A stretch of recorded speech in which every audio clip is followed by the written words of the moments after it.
Onyati or Tanzi Matiso. Please pardon me with the pronunciation of names.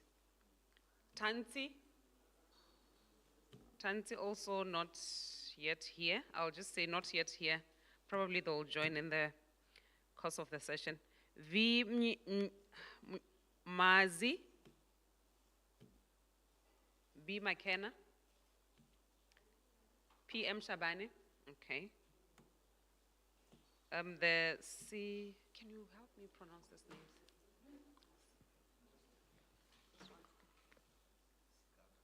name? VC Gaga. Which one is that?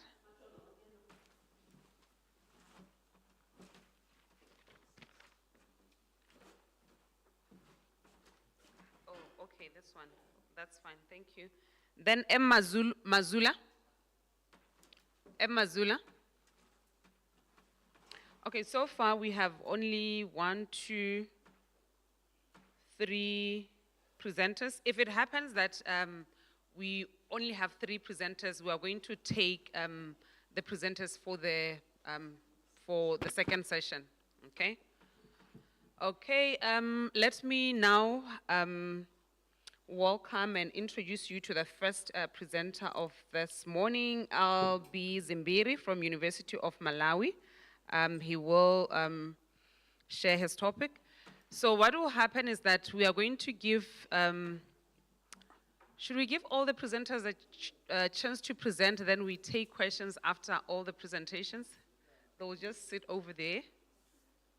Then we can pose questions to them, right? Is that fine? The look from one of the presenters is not saying that's fine. It's okay. Okay, perfect. Thank you so much. So we are going to have all the 3 or 4 presenters present all at once. Then you'll keep noting the questions that you have for them and even comments that you have for them. Then we'll take all questions after all the presentations, okay? The ladies who just walked in, is there anyone amongst you presenting? Okay, your name, ma'am?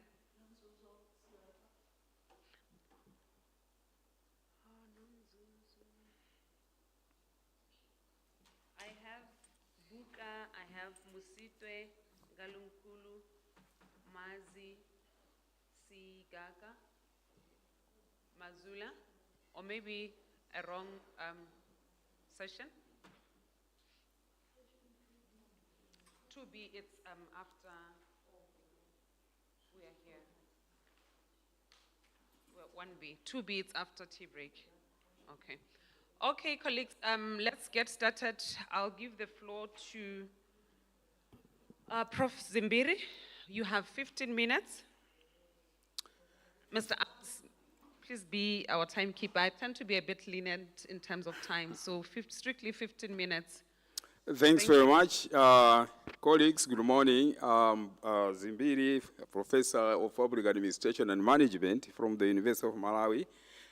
The title, as you can see, Higher Education, Human Capital, Development, Industry and the Economy.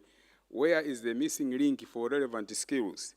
This is experiential as well as extensive literature review, and I will be quick, given the time dimension given.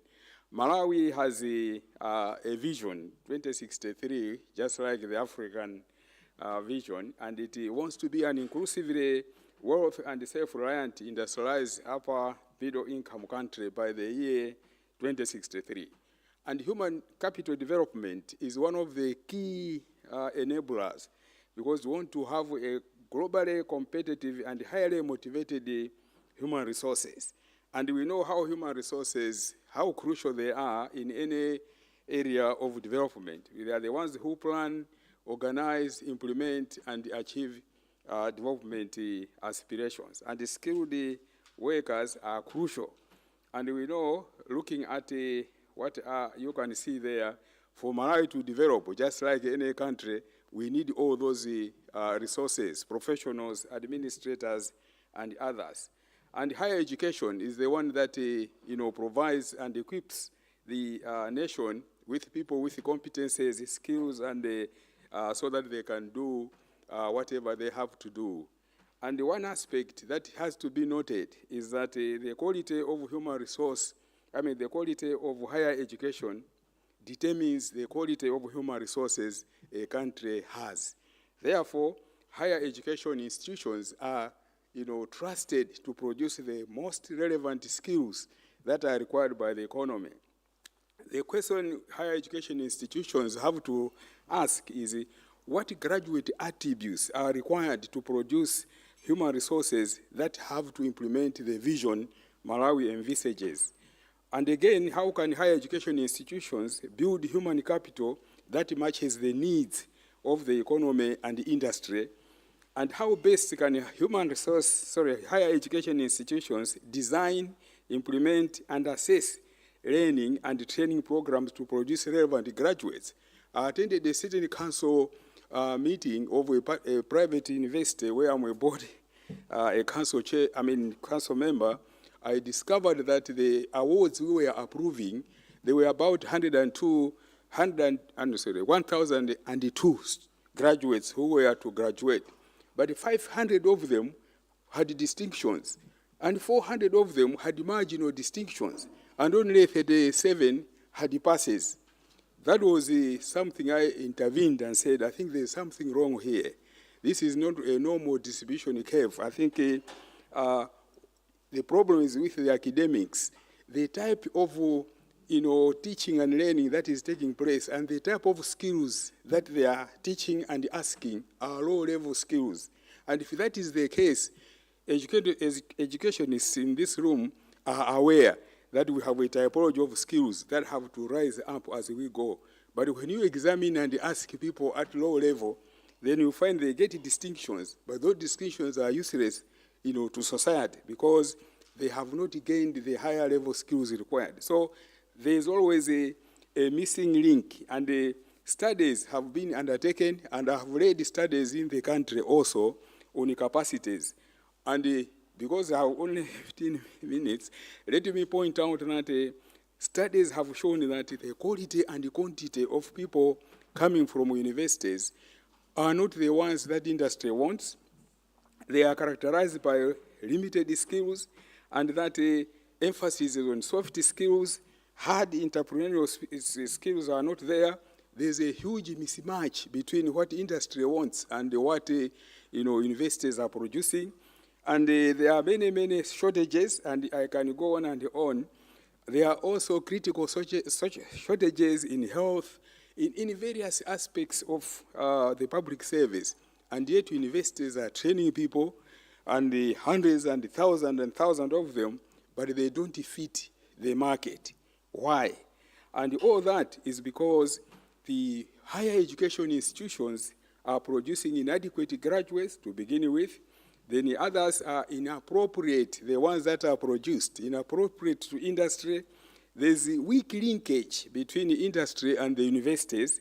And also, sometimes, universities, in most cases, give unemployable skills. Even TVET, technical entrepreneurial training, is also weak, and irrelevant curricula is just there. So even the study, the Comprehensive National Human Resources Survey that I read, revealed the same thing of mismatch between skills supplied and skills that are required. And there are a lot of interesting scenarios. People are walking on the street unemployed, but there are a lot of vacancies in the public service. Why? Because of the mismatches. So the question is, how higher education institutions, how can they produce relevant skills? And that's the key aspect that is required. Normally, we have courses, syllabuses, and we do have learning outcomes. We have this and that, so that attributes, those graduate attributes, should be the ones we are imparting. For instance, here, you can see in this slide, we want graduates, for instance, if we define the graduate attributes, to think logically, to comprehend, to analyze issues, to assess and make judgment, problem-solving skills, ability to synthesize issues, and also even interpersonal skills, creativity, and a whole of those skills. If that is what we want a graduate to come out of the university with that, then our design of the curricula and our teaching, the teaching processes should reflect that level. That's why we, as professors, we have a big role in order to develop those attributes required out there. As a result, our teaching and learning, our relevant, our assignments should be relevant to that level, and also even tests and examinations. How can you expect about 1,202 students, 500 of them getting a distinction, and 400 of them getting marginal distinction? It means the level of skills that are being tested are too low and that they don't match what is required out there. We need problem-solving skills that have to be developed in our graduates. As such, that is why even our teaching and learning, our assignments, our tests, our grading, those should certainly reflect that. You know, educationists are aware of Bloom taxonomy skills, which the low-level skills are remembering, understanding, applying, analyzing, evaluating, creating. Now, for university graduates, we expect those higher order level skills are the ones that have to be emphasized. That's where problem solving, critical thinking, analysis, and people who are at the highest level to formulate policies, evaluate policies, and make reforms. We need people who have highest, attributes in terms of skill. But if you are only teaching people designing questions and all that on remembering, the questions are straightforward and everyone can remember. Those are at primary school level. And when you rise understanding, yes, people can explain, define. But applying and analyzing, many students have problems. I've taught at the University of Botswana, Midland State University in Zimbabwe, Great Zimbabwe University, and in the University of Malawi for many years. I have noted, and I've been also external examiner for various universities in a way. The certain questions have been said, no, this is low-level skill according to this level. All I'm trying to emphasize is that when we are to design programs, develop program documents, from the program documents, we need to we need to know the graduate attributes we want to develop. And consistently remember that in the syllabus, remember that in the teaching and learning, and remember that in the assessments. And to make sure that when one gets a distinction, that person is the distinction material. Otherwise, there will be a mismatch. We produce people with distinctions, they go out in industry, they fail. And people question, this one got a distinction. We took this individual on the account that had a distinction.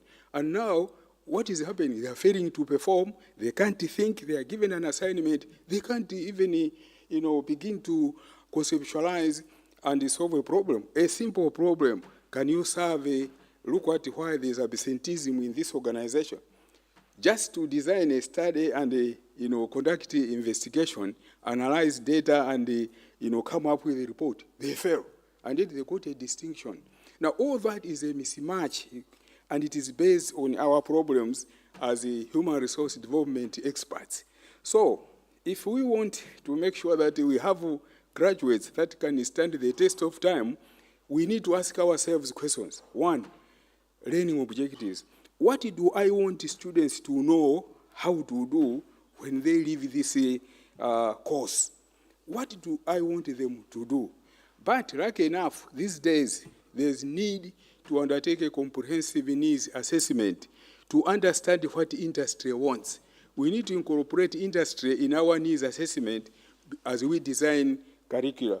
Otherwise, we may not incorporate industry requirements. As such, we end up producing. Please let me know if there's 3 minutes or whatever remaining. I don't know how many minutes are there. How many are there? I can't see. 5. Good. Yeah, so we need to ask ourselves, what graduate attributes, what should they be able to do? That package is very important. Then the next question is, what kinds of tasks will reveal whether students have achieved the learning objective that I have identified. You need so to design that level. Then instructional strategies, what kinds of activities in and out of class will reinforce my learning objectives and prepare students, for assessment. Now, all that is just to show that the graduate attributes that we need to produce, that Malawi and other countries need, we need to know what are they. And when designing, we keep in mind, when teaching and learning and asking questions and assignments we give should also reflect that level. And when we are trying to assess, we need also to assess taking into account of that level. We can't ask low-level questions and then the person gets a distinction and can't even cope with industry. Why? We did not prepare that individual, and there will be a mismatch. And this mismatch is a big public outcry. And as such, as you can see at the end, and as you see that diagram, it is revealing that the learning objectives, the outcomes we want, the graduate teaching attributes that we want will influence the type of instructional activities and the level of delivery and also assessments. That's why people invite industry captains to participate in teaching and learning. That's why students have to be sent for attachments in industry. Even academics themselves have to attach themselves with industry to understand what is happening in the world of work.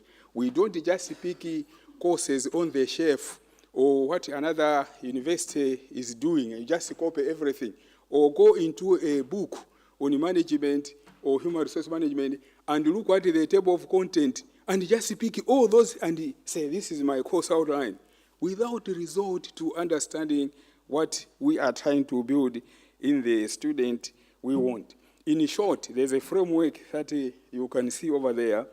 We need a comprehensive capacity or training needs assessment in order to develop appropriate programs. We also, thank you, we also need to understand the graduate attributes that we want to develop. What are they? Then we also need to ensure that after design and we approach so the key program development with that in mind, and then we approach the teaching and learning in a robust and more innovative way in order to inculcate those skills, those competences, those attributes. Some of these attributes are not taught. They can't be taught by a lecture method. They have to be practical. People have to be involved. They have to do a thing. They have to discuss. They have to go out there and interact, collect data, and present and talk, among other things. In so doing, they are developing capacities, and these are the graduates we will want, even in universities. So eventually, when we are also assessing, we need to assess questions should have to reflect high-order skills other than low-level skills which make people get a distinction when they are not distinction material. And therefore, we so doing, we will be developing graduates that industry will be very happy because there's always interaction with the industry. In summary then, what I'm trying to say is the goal of higher education is to build capacity for competent human resources for a nation. That point everyone knows.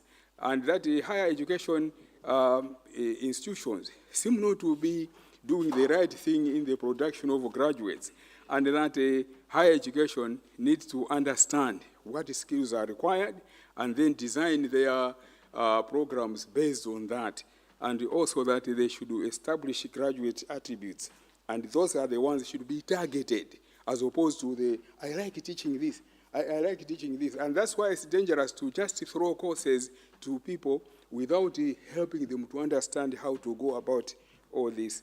And certainly, Ziko Mwambiri, thank you very much. Thank you so much, Prof, for that beautiful, insightful presentation. Change of plans. We are going to take the questions after each presentation because some of the presenters are in other sessions. So they'll be coming in just to present, then they go back. So after each and every presentation, we'll take the questions. So Prof, I'm going to open for questions now and comments. Yeah, you might have to wait there for a few minutes. So I'll just take 3 questions, then we proceed to the next presenter.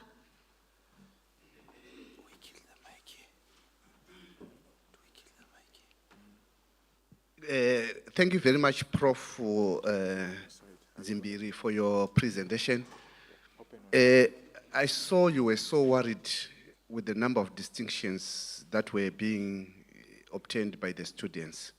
And your inference was basically there were low-level type of questions that were asking the students, not following the Grundton taxonomy, I mean. But now, remember, we are now in information technology age, whereby now critical thinking and analysis of ability by the students would also be assisted by those tools, technological tools that are now available.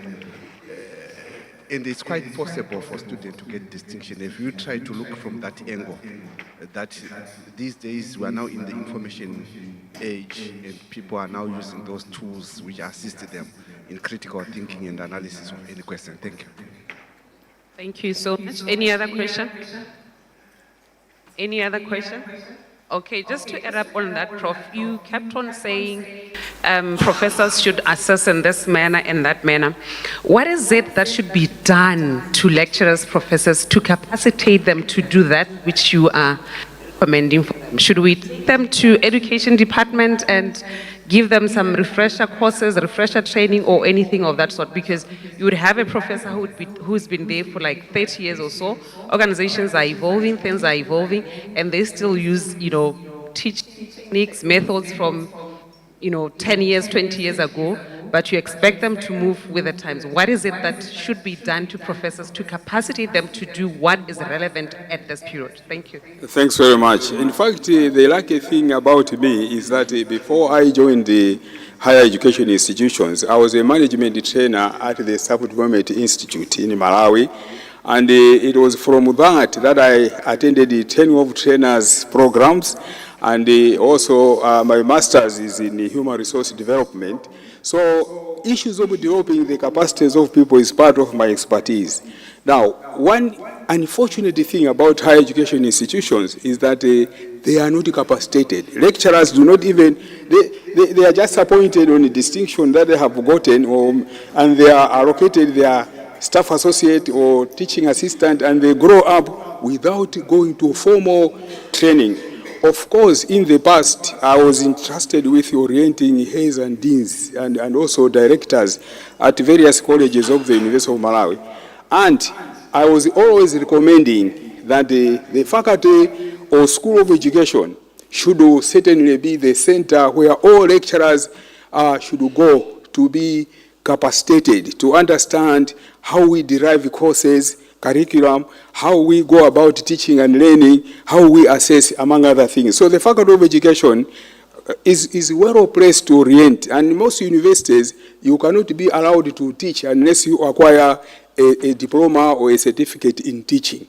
So that they do part-time of that, and the Faculty of Education normally will always facilitate.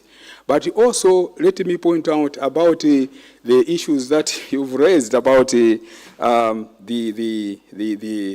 AI and all that. Now, AI, people may copy without necessarily having it developed. But at the same time, there are fields in the behavioral sciences. When you are doing ICT and in mathematics and you can calculate, yes, you can develop skills along that line. But people who are policy makers, formulators of policies, reforms and all that in the behavioral sciences, in the fields like management, administration, human resource management, they need to think critically themselves. So these skills have to be developed, and they are developed through us, how we deal with them. You can't afford, in fact, the remedy that university, when I noted that, they said, what do we do? I said, I will volunteer, I'll provide a program of teaching and learning to capacitate the staff. They were in 3 campuses. I designed a training, and I was trying to take them step by step for them to understand how to link things. What happened? The next year, when things were now, they were to graduate, there were only less than 10 who got a distinction. Why? Because and they have even put my name in the various places just to demonstrate that I helped them. The next year, there was no distinction. I said, no, this is extreme. You see, what I'm trying to say is AI is there, but it may weaken, because we want the people to develop. They can get a distinction, but they don't have the attributes.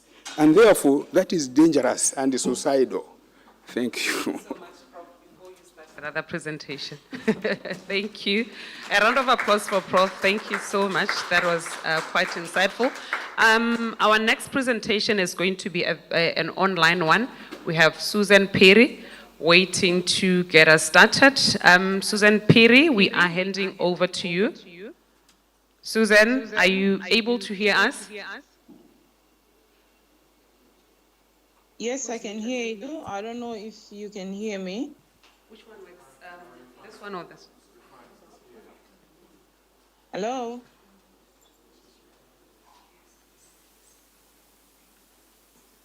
Susan? Hi, I can hear you. I don't know if you're able to hear me.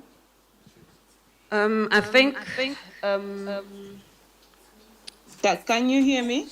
the presenter is muted. No. Okay. Can you hear me?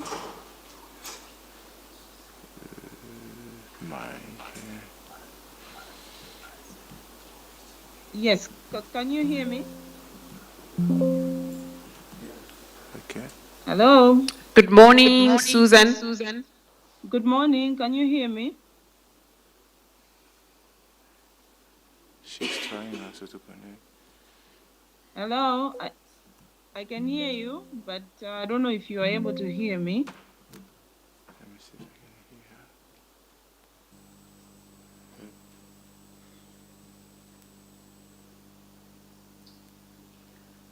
her. Okay, while we sort out for Susan, Tim Musite? No. Okay, you are here. Then Ngalongulu? Still not Hello? here. Tansi?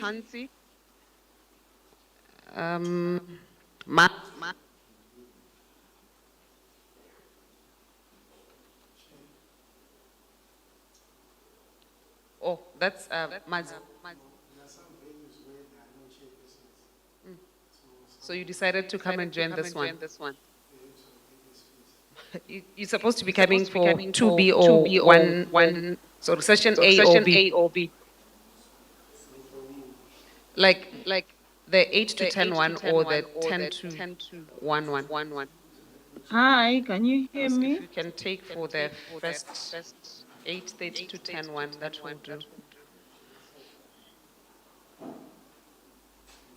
I think let's take the next physical. She can hear us, but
Hello? Hello? Hello? Can you please? Hello? Can you speak, Hello? please? Hello? I'm speaking. Can you hear me?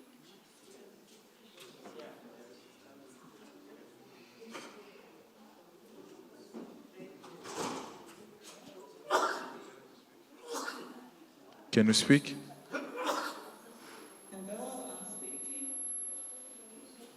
I don't know.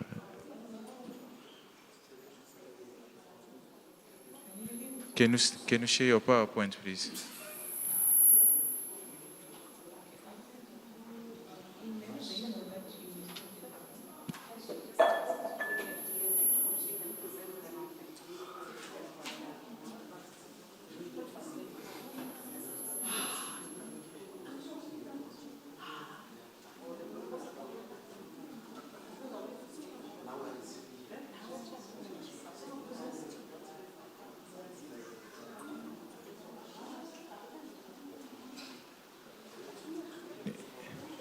Can you please put your PowerPoint, please?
that can be used to enhance learning. We know that learning is a cognitive matter. It is a complicated thing. It happens in the mind.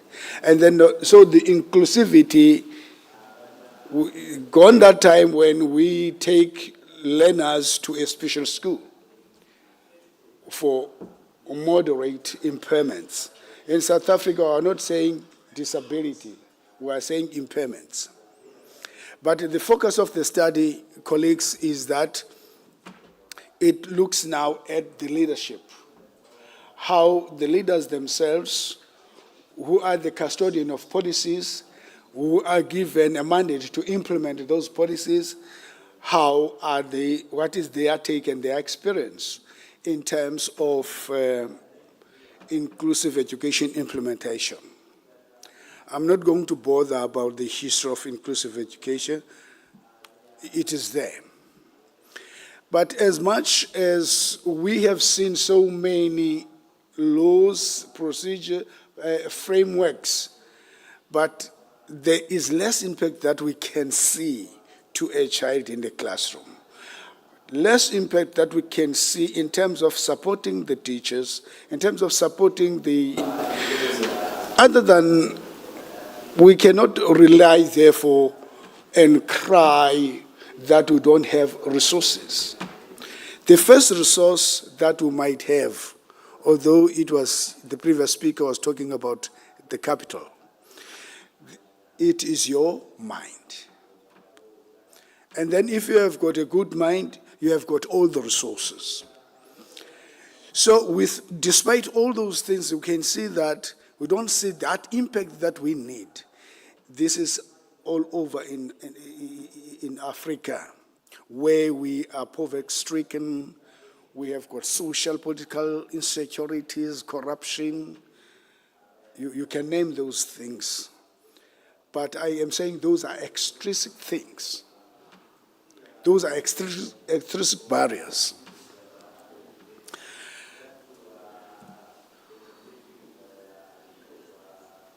I don't know, is it moving? Am I in another? Okay.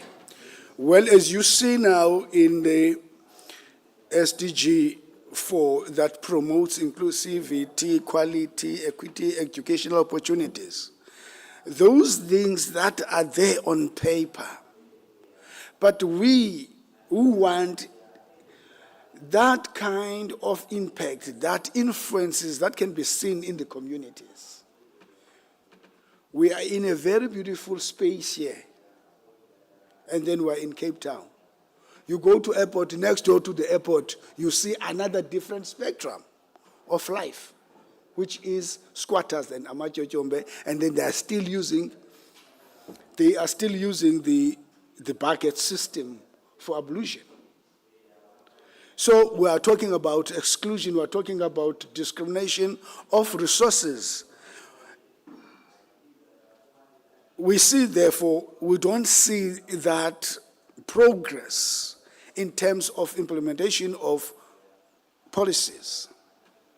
We're still in the classes, we still have those teacher proficiencies that we lack, the adaptation of curriculum. The curriculum which we are having here, at least in South Africa, I don't know in other countries, it does not speak to the needs of the community and the development of the community. Do you agree with me?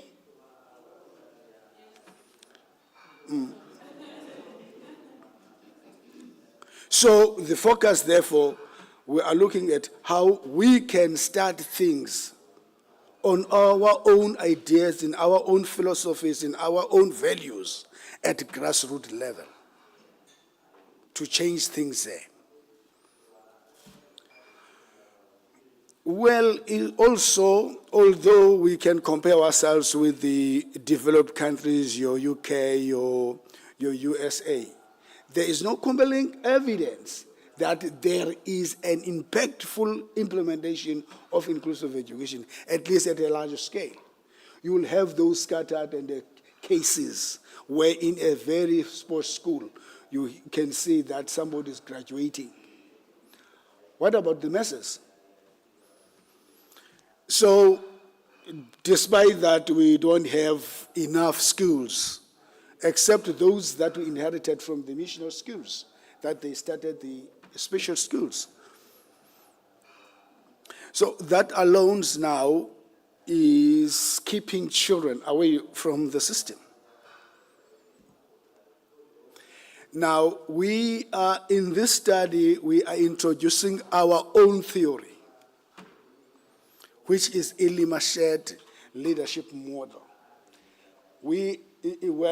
As it is indicated, it is still a model that we want to try, we want to advocate for, which is derived from the shared leadership theory of peace and conga. Unlike that theory of shared leadership by peace and conga, they are talking about the process of influencing individuals. We are saying now, let us use our African philosophical word and a concept which embeds Ubuntu. And then this one is a closer one, which is Ilima. It is a kind of a cooperative initiative where everybody in a community, they have a shared goal, and then they come together and embark on a certain way of solving a problem without business concepts, without compensation, but they want to solve that with their different skills. And then this is distilled, the Ilima shared leadership is distilled in the principles of Ubuntu and principles of Galelo. This concept, Galelo, is that when we are short of things, we are short of resources. I have a 10 cents, which is no longer buying anything today. Let me say I have a 5 rand. You have another 2 rand. You have another 3 rand. And then if we want to buy lunch, we come together and raise and come together and forge that cooperation and have one thing that we can buy, things that we can buy, that is Galelo. That is Ilima. Then Galelo also means that we can buy you something this month, we can come together and collect money for you, and then you can buy something that you want this month, and then we take that to another 10, to another 10, to another 10. So now this shared leadership model is based on those principles. Well, let's come to the problem. As I have already mentioned, that despite all the policies, despite all the appointment of chief directors, we don't see the impact at grassroots level. And even some lecturers in the higher education systems, they may be aware, most of them, they may not be aware of inclusive education policies that they have to implement in the classroom or in the lecture halls. Then we'll be talking about infrastructure, talking about learner support for special needs. Those are the things that everybody needs to. We are here because we were supported in one way or another, financially, emotionally, and then even our families have supported that we are here. So we need that kind of a support to implement policies. Here is your research question. I'm not going to read it to you. You can read better for me. Here, I have just taken some few research questions for this paper, which are the killer challenges that the principals face when they're implementing in their schools, and then what initiatives they can effectively utilize during the implementation of inclusive education. Well, the methodology is that I'm not going to explain. You are the experts on that, colleagues. Everything, all the due diligence was taken for the study. Here is my target. We have taken one circuit in a district, and then approximately a circuit is made more or less of 60 schools, and then our sample was taken out of 20 schools. And then you can see the kind of female principals and something like that. You know, all those things. Data was thematically organized the way you would do. I'm not going to explain that. I mean, I cannot explain those simple things, you know. But here, let me share with you, colleagues, and then let us have an overview of the themes from the questions that were asked during the interviews. I have made a collection of those questions. Not that they were shaping like that, okay, but I'm just organizing them for you to see. How do you understand the concept of shared leadership? What is your take on the values of Ilima and Umgalelo principles? How would you consider these principles in terms of incorporating them into your leadership styles? How would you utilize these to improve your school for inclusive education implementation? Those were kind of questions that were asked and disposed to participants so that we can see what are their experiences, with what they know. Those are the remarks that we got from the various participants, and then somebody said, "Eish, inzima ke leyo, that is very difficult." Mna ndiphelela nje ukuthatha icebiso kwi-SMT or the SGB. I just only consult the SGBs and the SMT and take what they can take, they can say. That is not shared leadership.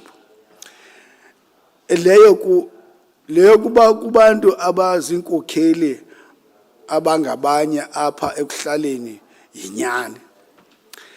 That the basics of shared leadership is that you do have your school SGB, understand? And most of the school SGB, when they're elected, the community will not give you the cream. They will give those people which they want to dictate on them to be part. And then you find that you have got the SGB, and then those are useless people sometimes.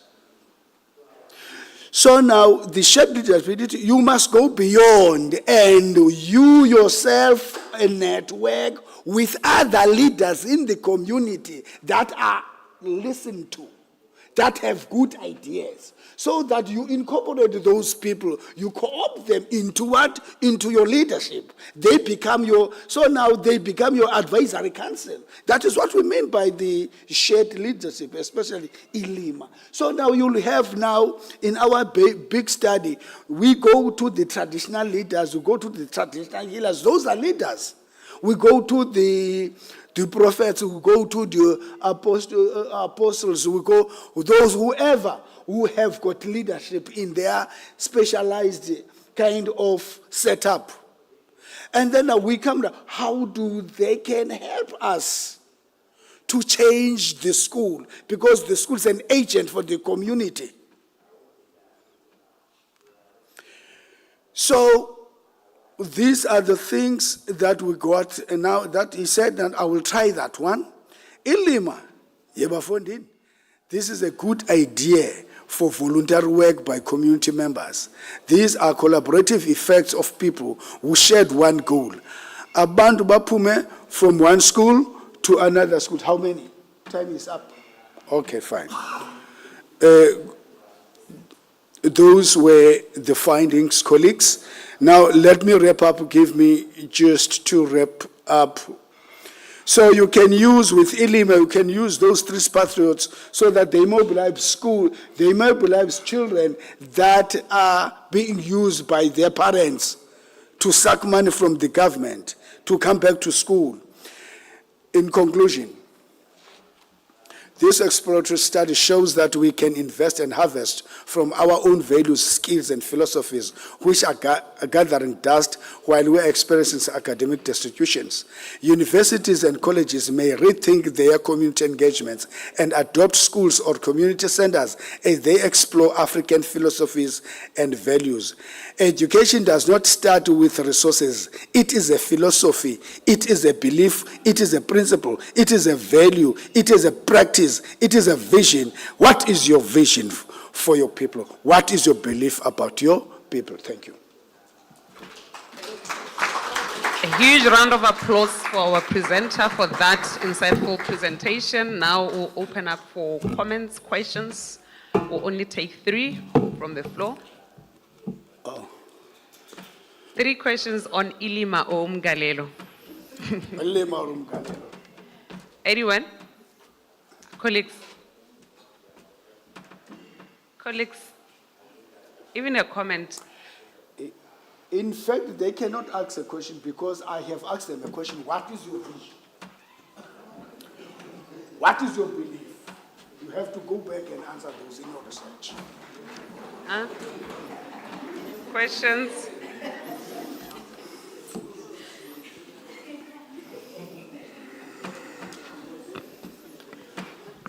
Yeah, thank you, sir. That was a beautiful presentation. It's not a question per se, it's just an observation I think you can. Where you were explaining the theme, I didn't see any theme actually. I only saw the responses.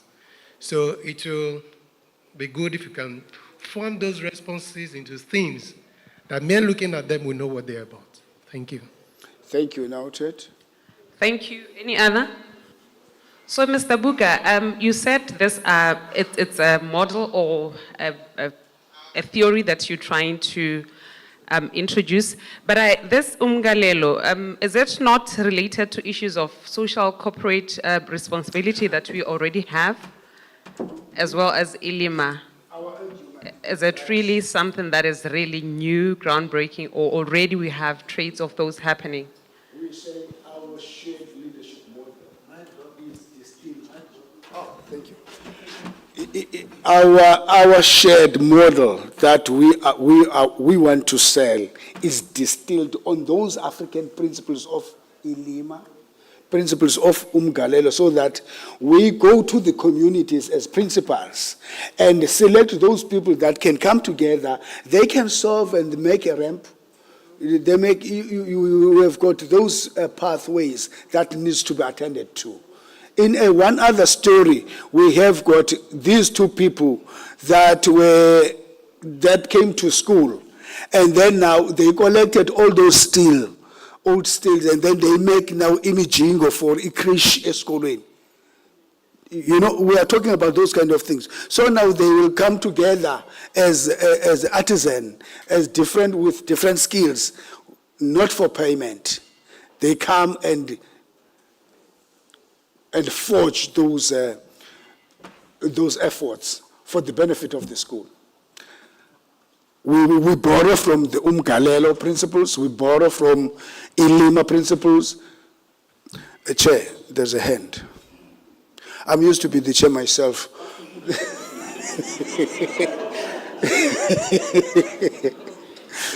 You're being chaired, Chair. Ingxaki le nto yoba nibe kumuntu omdala ngokusekhomba.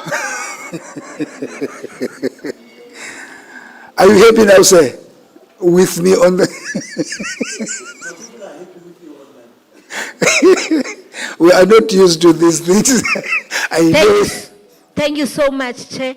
It's a pity that I was late, but this Ilima or Umgalelo is very interesting in the sense of research being something that is applicable to our daily lives, something that is demystified, instead of something that is up there, but you have actually brought it down to the level of life, things that we know, things that we do, And in a way, even if you yourself will not be able to finish this study, but I'm sure the younger researchers in this room can see what research is supposed to lead to at the end of the day. Its applicability, its demystification, its practicality.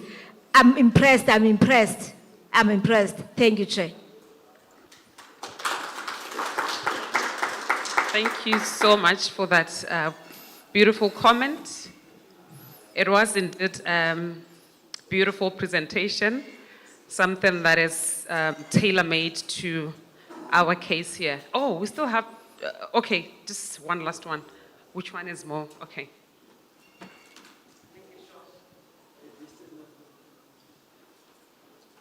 Thank you, Baba, for the beautiful presentation. I just want to find out if you would consider your study as a part of engaged scholarship.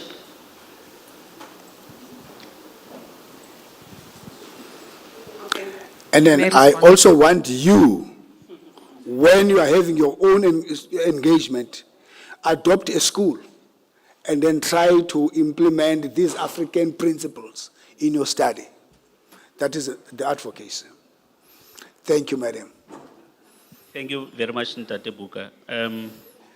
The study, the manner in which it is located, I think it postulates a particular position that there are ways that the indigenous knowledge and the traditional economic system are able to serve as the foundation for sustainable development within our communities and abroad. And I wonder if you are open for a possible collaboration on writing a paper on IKS and Ulima and so forth, just to be able to advance this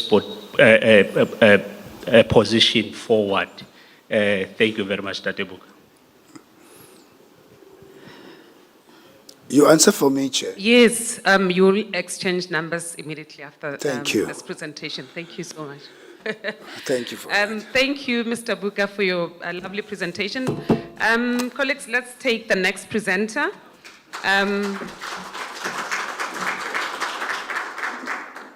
Remusite and Muyambo.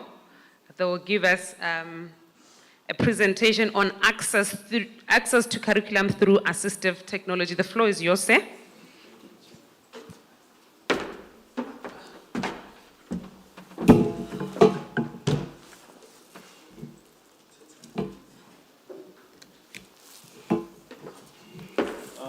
Good morning to you all, and thank you, Chair, for giving me the space. That's fine. When I'm going, Just a moment. Just a moment. when I'm moving the slide, which one? Just a moment, sir.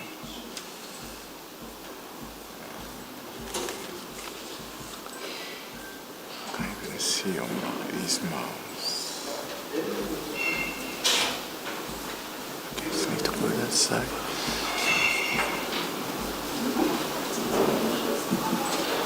Okay.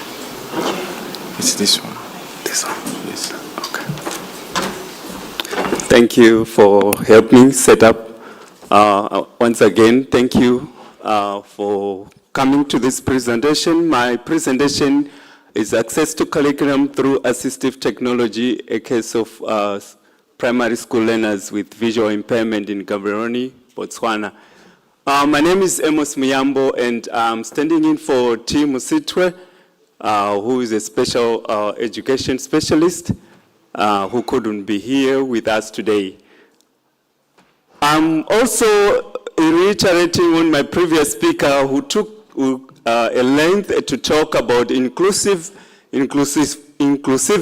in the education system.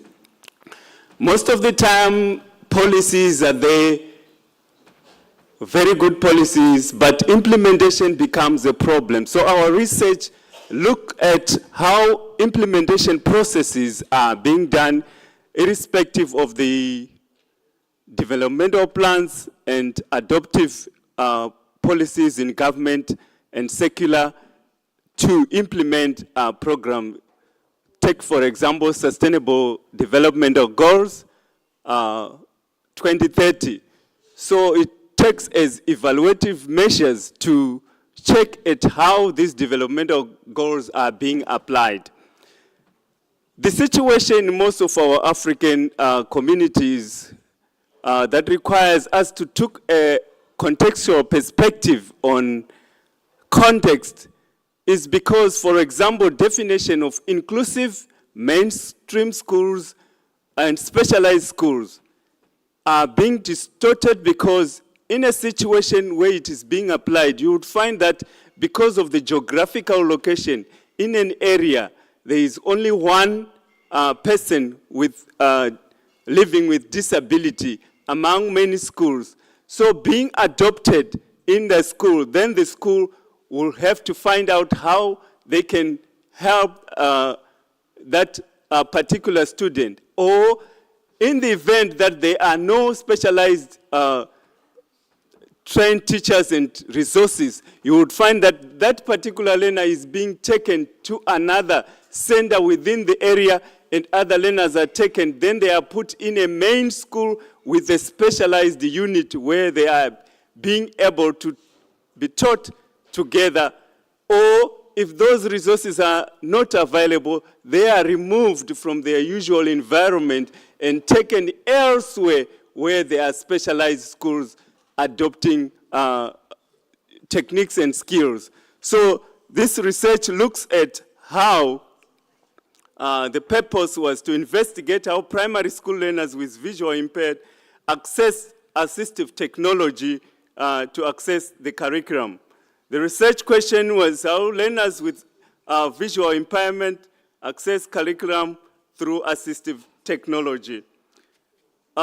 You would find that most students, there is an influx in university students where learners with disabilities are, the numbers are increasing. But you can put testimony that most of the students, lecturers are unable to deal with the students because they are not trained and there are no assistive technology devices to be able to complement and bridge the gap. So we are looking at primary school because that's the route where the curriculum, if taught, by the time the student reach university and higher education, they are able to use and utilize the assistive technology, because you would find more time in universities now being used to teach students to use assistive technology devices. So we are actually looking at three aspects: independent travel, meaningful experience, and access to curricula and information. So the emphasis is a support services, according to Bowder and Spooner 2006, that there must be a supportive system in order for learners to be able to access the curriculum which is the broader experience of the learner, the content more than the content, to be able to be at an equal footing with other learners in the school. This can only be done through assistive technology. So visual impaired is a fluid, is a contested space where many scholars struggle to distinguish and define the disability. So our research said visual impaired, according to the World Health Organization of 1992, that says that a person with disability with visual impairment has low vision and a field of less than 10 degrees from focal point of fixation.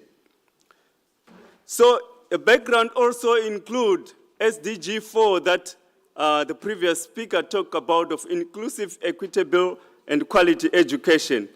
And as the study looks at Botswana, Botswana is committed to inclusive education policies because it adopted policies of 1994 and 2009 policies, which was amended for inclusive education. But however, challenges and gaps still remain in access and participation for learners with visual impairment. I used a conceptual framework where two theories are fused together: the Universal Declaration Designed for Learning, UDL, which look at curriculum accessibility for learners, for all learners. So most of this was taken from the accessibility of all. So when students are together, they need to access the learning, the curriculum, irrespective of their diversity. The social justice framework, which also strives for equity and inclusion, and obviously underrooted with this conceptual framework is the sustainable developmental goals, which we have talked about, that continues to strive for development that is rooted in accepting equality. The literature review also shows that access to curriculum, there is need through the use of assistive technology for learners with visual impairment. It enhances the curriculum through, when we are talking of assistive technology, we are talking about all devices that are being used by learners with visual impairment that bridges the gap to access the information. This includes screen readers, braille magnifiers, and recorders, and all the technological aspect that comes in to help them access what the teacher will be saying, and the interaction between learner to learner using those technology. And since we are in the fourth industrial revolution, AI becomes a useful component as an assistive technology device. Recently, a device was introduced, the talking bench, where people can talk in a classroom using the bench and interact to help assist the teacher with further consolidating information from the curriculum.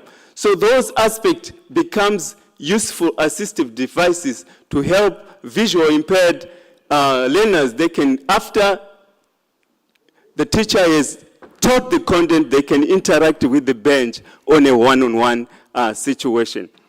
According to two scholars, the challenge is that visual impaired students, like I have said, are travel experience and curriculum access. So when we are talking about effective teaching skills and imparting of knowledge, AT becomes an effective tool for bridging this gap. So when we look at learners in Botswana, education policy history, the education policy which was adopted, like I have said, are very, very important and very clear about inclusive and use of assistive devices, but there is still provision, there is still limitation according to the literature review study. So I'm going to rush as my time is. The methodology that was used was qualitative, and we took 14 participants in Mochudi.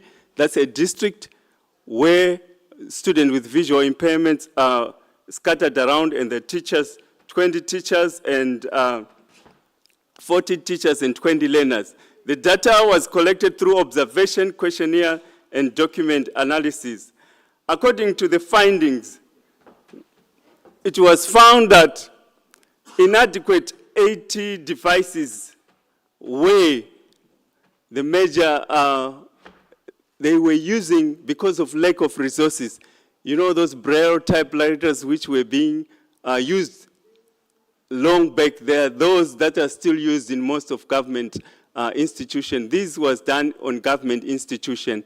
So although the learners and teachers say AT are very paramount in their learning and they're helping learners, they said the resources are too old and some of them are non-functional, thereby hindering students to access the curriculum content. There is lack of teacher training and support. You would find that most teachers, they are taught how to deal with learners with diversity. But when it comes to actually accessing the curriculum, there is a problem and a gap where teachers are not able to use Braille embossers, the software JAWS, the talking computers, and this was a major setback because they cannot recommend, they cannot help the learners. Another finding showed that learners had a low awareness of these devices. Because of their background, they are not aware of some of the devices that are being used, like screen readers, the Braille embossers that transliterate Braille into readable material and also vice versa.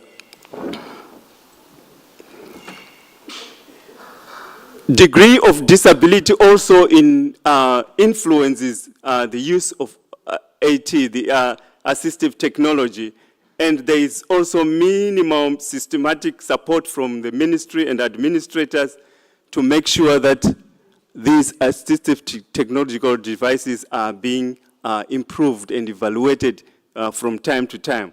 So we can say there is a limited curriculum integration of assistive technology devices in the area.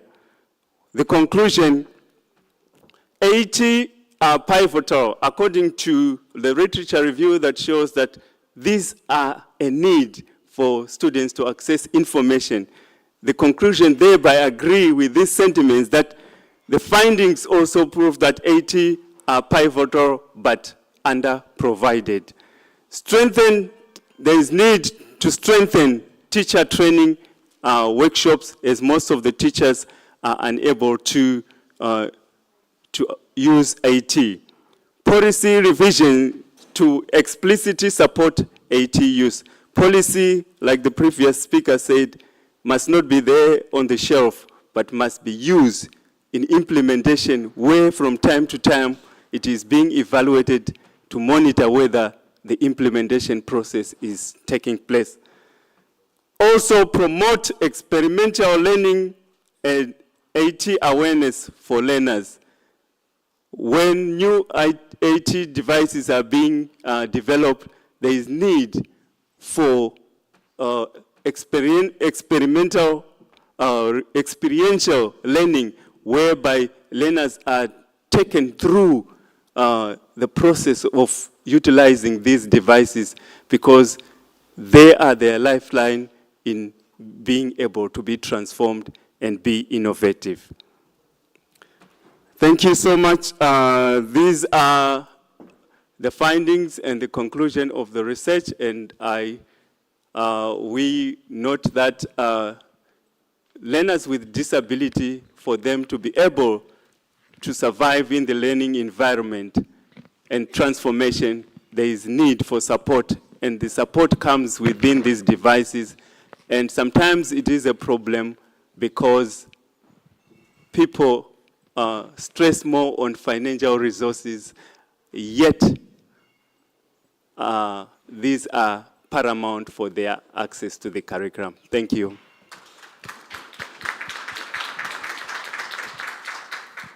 Thank you so much, Remusitwe. Yet another insightful presentation. We're opening for questions, comments.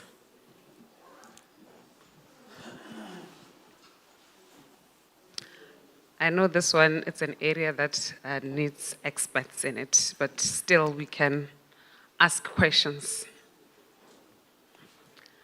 If you're not from a disability unit, it might be a challenge, but Let's ask him something.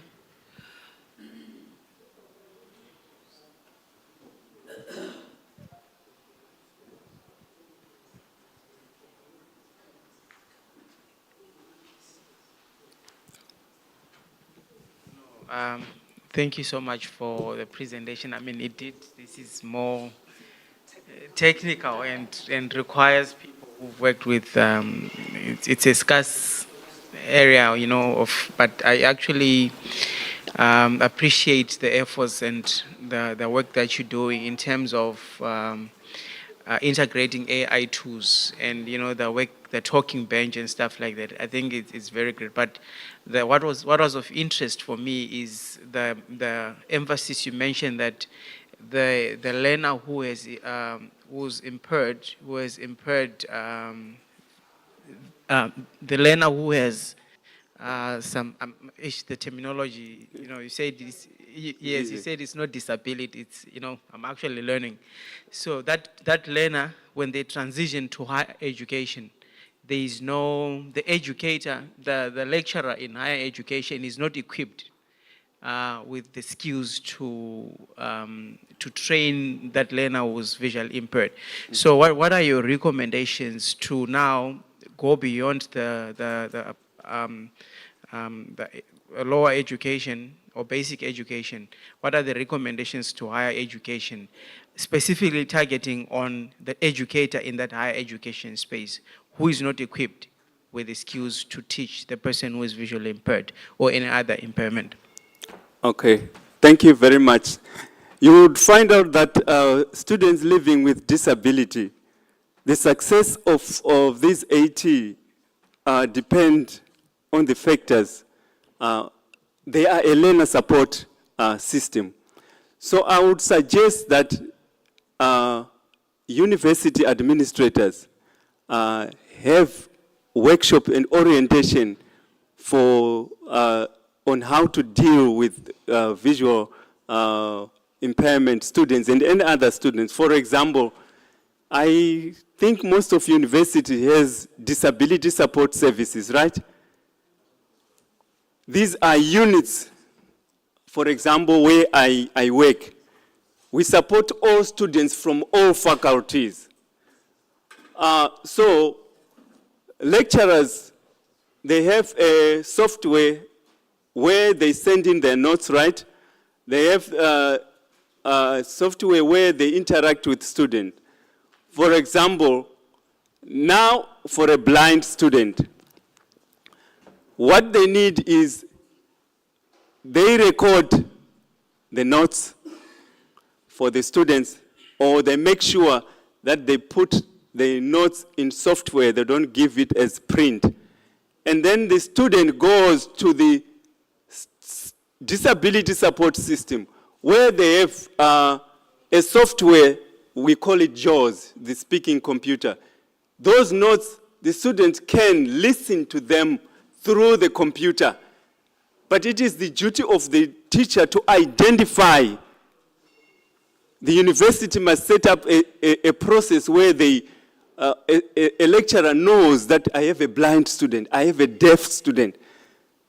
When on enrollment, they ask students about their diversity, right? So it is now the admission office send this information to faculties so that a teacher, because most of the lecturers are surprised to see students and yet they were not told that these are the conditions that the student have. Then the lecturer can go to the admin and to the disability support and then interact with them. So for what we do is then the student assistants will go and assist the lecturer in whatever information they want. But I would want a one-on-one where lecturers are oriented in basic sign language, in basic software for the blind, and these are done on training workshop that can be a staff development by the university. Thank you so much, Remusito. I can see you are very passionate about this. But just a small one. I see you are dealing with minors, disadvantaged children. So was this ethically cleared, and what measures were put in place to safeguard this disadvantaged group of people? Thank you so much. You know, when you are presenting here, sometimes you forget to mention things that are very paramount. This research was cleared by the Botswana Council of Research and also by the University of Botswana Ethical Clearance, since it involved minors, and also as a way of research, you need to be cleared. All the things were followed up. And Musitwe is taking this research further. This was used as a preliminary. Now he's taking it further to assess all the schools in the province to see whether this reflection is the real reflection that's happening in the whole country. Thank you. Round of applause for Rembusite. There is one last question for you Oh, one last while que- we set up for the next presenter. There's a question? Oh. Yes, thank you so much. For me, I just wanted to ask, I've got two questions, ne? Oh, sorry. Okay, I wanted to ask about the issue of disclosure, because sometimes when a person discloses a disability, that's when the person is discriminated. Because we find that some people are afraid. It's like people have got their own unconscious motivations about disability. So they are scared. So immediately you mention disability or impairment. So they get scared before even thinking of how can they accommodate you. So I was thinking maybe in your experience, how would you deal with that? And also the issue of assistive technology. It is very good and it is assisting, but it is very expensive. So how can you, or maybe in your field, how would you suggest that maybe it could be more affordable to everyone, because it tends to be so expensive, especially for the visually impaired? Thank you so much. Oh, okay. I was afraid to go into the detail that when I explained about the schools, numbers are a deterrent to principals and administrators. They look at 500 learners, right? And then they look at 3 learners who consume almost 3/4 of the school budget because of the use. Take, for example, a student who needs ramps to be installed in the whole school because that person uses a wheelchair. So it needs both the government and non-governmental organizations to come in and the whole community to help chip in. So resources are a deterrent because we have policies that brings learners with disability at the center. Now they are being pushed back at the periphery because of the resources. They find themselves again being excluded because now they can't interact with the student. They need to go and play with other students, right? But there are no ramps. So they become isolated while other children, they just sit by the sideline and the other children play. But if there are ramps, they can run with the wheelchair. So it's a problem. Resources are a problem when we are dealing with minority in schools, and I think it's for all of us. Disclosure, it's very difficult, and I put it as one, the teachers and all of us, integrity, and we must not take pity on people, but we must be empathic. You know, when you look at disclosure, most people when they know that this is the situation. So what we deal with, what I can suggest is, for example, disclosure comes through awareness programs. At where I am, they formed a body for students because it's nothing for the disabled without the disabled. We speak right now, I'm advocating, but it will be very, very, very effective if someone with disability take up these voices and research and speak to us. So what I can suggest is awareness. University and administrators have awareness program. that teaches people to accept each other as who we are and not to be judgmental. Because when you have a privilege, it's not your duty to judge someone who is underprivileged. We are all equal, and we need to accept each other as equal. So it's a journey. We need structures. You know, it's just a problem. It's just a way, like an institute you enroll at the University of Botswana, right? Then we say all lecturers who are enrolled here, every year we have a 2-hour or a 1-day workshop to workshop each other on the diversities of our students. And this we take in the classroom because we are aware and we interact with people with disability, and the university has a policy to say every year we have this awareness. So it's just awareness and lobbying and accepting one another. That's what I can say, because we cannot change people there and there, but it's a process. Step by step, we'll reach there. Thank you, Remusite, for that sensitization. We Yeah. appreciate it. We are going to, a huge round of applause for Remusite, please. Thank you so much. We are going to move to the next presenter, Shabani, who will be, Shabani, right? Yes. Who will be taking us through navigating hostile terrains, violence, trauma, and resilience among LGBT. The floor is yours, Mashabane.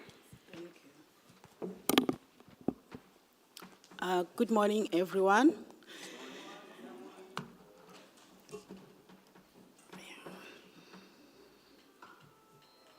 I'm feeling very special. Before I start my presentation, because this is just a paper from a PhD work that I did a couple of years back.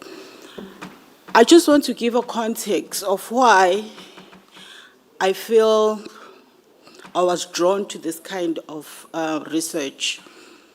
I have been a teacher for quite some time, and I sat in many committees within the school.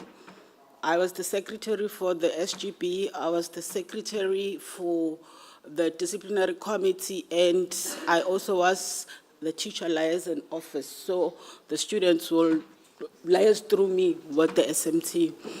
So as I was sitting in this, so I've got more than 15 years in one school. So I knew the culture of what was going on in the school before I left. So I saw the unfairness in some of the decisions that were taken that were pertaining to the students in the school. So then as that was happening, I was continuing with my academic journey.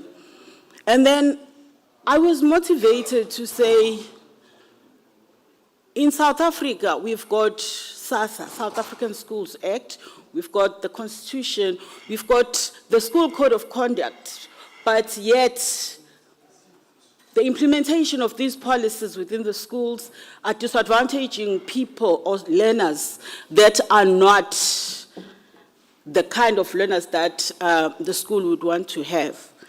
So when I got to a point where I was writing my proposal for my master's, for my PhD, because in honors I did something in gender and education and master's. So I branched to something like curriculum because of the interest in this kind of work. So the motivation was the unfairness that was going on in the school, the loose language that was spoken about the girls. The focus area of the study was the girls. I wanted to look at the girls because I felt comfortable with the girls, and I knew that what I was tapping into was something that was going to open the can of worms. And it was a very sensitive topic, but I needed to go through that topic and see and be the vehicle that is going to be taking these stories of these girls. So I decided that I was going to have a study that was going to look at the experiences, because I was witnessing some of these girls and the boys expelled from the school, suspended from the school, told that they are going to teach other kids this thing. So all this loose humming language that was going on. So I felt that I was going to look and sit down and get to know what is going on with the LGBTQ in the school. So it wasn't easy. For me, the inclusion and the exclusion criteria was clear. I wanted these girls to have self-identified as lesbian. I was not going to go around and say, are you lesbian? Are you not lesbian?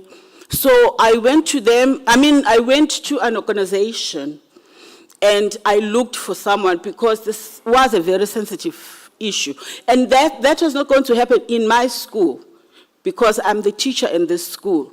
So I planned to have 15 participants, but I ended up with 12.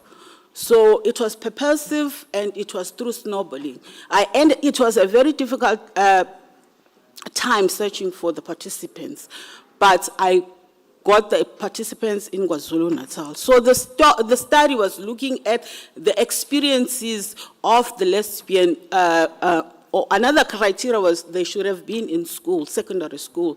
So it was not important whether the age was above 20, as long as they were in the schooling system. So I was looking at their experiences, and I was looking at the rural and the township context because the school was in the midst of the township. I was not looking at comparing these two contexts, but my desire, I know KwaZulu-Natal is very conservative. So I wanted to see if the girls that were in the townships were experiencing the same cruelty as the ones, or marginalization, let me say that, as the ones that were in the rural areas. So the study was just all over KwaZulu-Natal. I remember when I was collecting data, how much kilometers I had to gather in the car. So, also literature. In this year, I'm not talking about literature because that was the study, but literature, there are people that are gurus in this area. Bana, 2014, she's talking about schools as unsafe spaces. And Francis, 2017, is speaking of schools where homophobia is very rife. And then there is Leonga, 2021. She was a student. She also speaks about how these kids sometimes will attempt suicide, will kill themselves because of the environment that is not so conducive to them. So I then decided that for this conference, I'm going to take just one finding and look at it and use the quotations to elaborate further on the experiences. So one of the experience, the theme that came was that these participants were navigating hostile terrains within KwaZulu-Natal secondary schools. So that is the presentation for today. I also want to start this presentation by just having a hook. I am looking at presenting this because we understand that the Constitution is saying that education should be given to anyone, regardless of their sexual orientation. So 2 years back, in October, Usibusiso Mbatha hanged himself. He was a 12-year-old who hanged himself because 4 teachers within his school in Soweto, in Kehlekile school, ill-treated him. So he was very young to understand what was happening. for me, he didn't understand what's happening to him personally and what was happening in the environment within the school. Hence, he took his life, hanged himself at home in a toilet. He killed himself because of the homophobic discrimination within the primary school. So, the research problem, my central research question is, because I am talking about school, and school is a structure, how do intersecting systems of power and structural violence shape lesbian learners' schooling experiences? Because we are not going to say there are no lesbians, there are no gay, they are there. They are there, and then it is important for us as teachers, for us as people that are educated, to understand that sexuality, in essence, is very private. But we feel the urge to exclude and marginalize them based on the beliefs of who we are, not who they are. So the gap in literature is, while homophobia is documented, there is very less attention that is paid into the participants' intersectional experiences. So the learners that were my participants, they went through such hostile, horrific, and horrendous experiences because of the multi-layered kind of oppression. There were girls, they were black, they were in KwaZulu-Natal in a very conservative environment. They were in a school with the rules and code of conduct, and people who said, red is red, they cannot be orange or blue. So it's important then, my focus, to understand the underlying mechanism, not just Mbata's incident, not just my participants' incidents. So it's important. So then the agency, how these learners need to navigate and resist these oppressive systems. We know it is not easy for us to accommodate. Sometimes I know it happens. I'm very observant. I have seen how it comes loosely for people to speak anyhow with people that they see they are different from them. Whether they're lesbians or gay, they're disabled, people speak loosely because it's comforting to be judgmental about other people without living their lives. So I've already spoken about this. So I used narrative inquiry because I really wanted to sit down and engage with the stories of these participants. I had sessions, between 4 and 5 sessions with each participant. And during the period where I was gathering data, one of the participants was raped twice. As a researcher, because of ethics, I came into that space just to collect data and came out. But she called me. I was the first person that she called to say I was raped. I was so scared that I will be called to court. But when I do that, I'm going against what ethics is saying because I'm not going there to expose this learner. But I would say, I won't say it's luck, because I would have, as a mother, as a South African, as a teacher, and as someone who is advocating for the rights of everyone in South Africa, I wanted the perpetrators to go to jail and be tried. But she withdrew because she was intimidated. But during the data gathering session, when we were seated there, she was always triggered by the questions.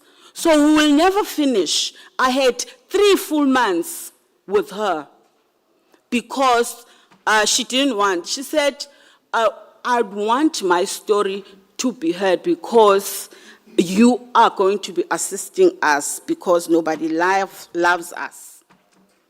So I use two theories. I use queer theory because queer theory for us, it challenges heterosexuality as a status quo, that there is just a boy and a girl. It challenges that. It discontrasts these binaries, these categories, the boxing of people together. And it amplifies the voices of the participants, empowering non-normative sexuality. Intersectionality was used because of its multiple social position that shapes people's experiences. Because of race, gender, sexuality, age, class, they always intersect. Findings in this study show that some of the experiences was because of the multi-level, multi-layered intersections and interconnectedness of such.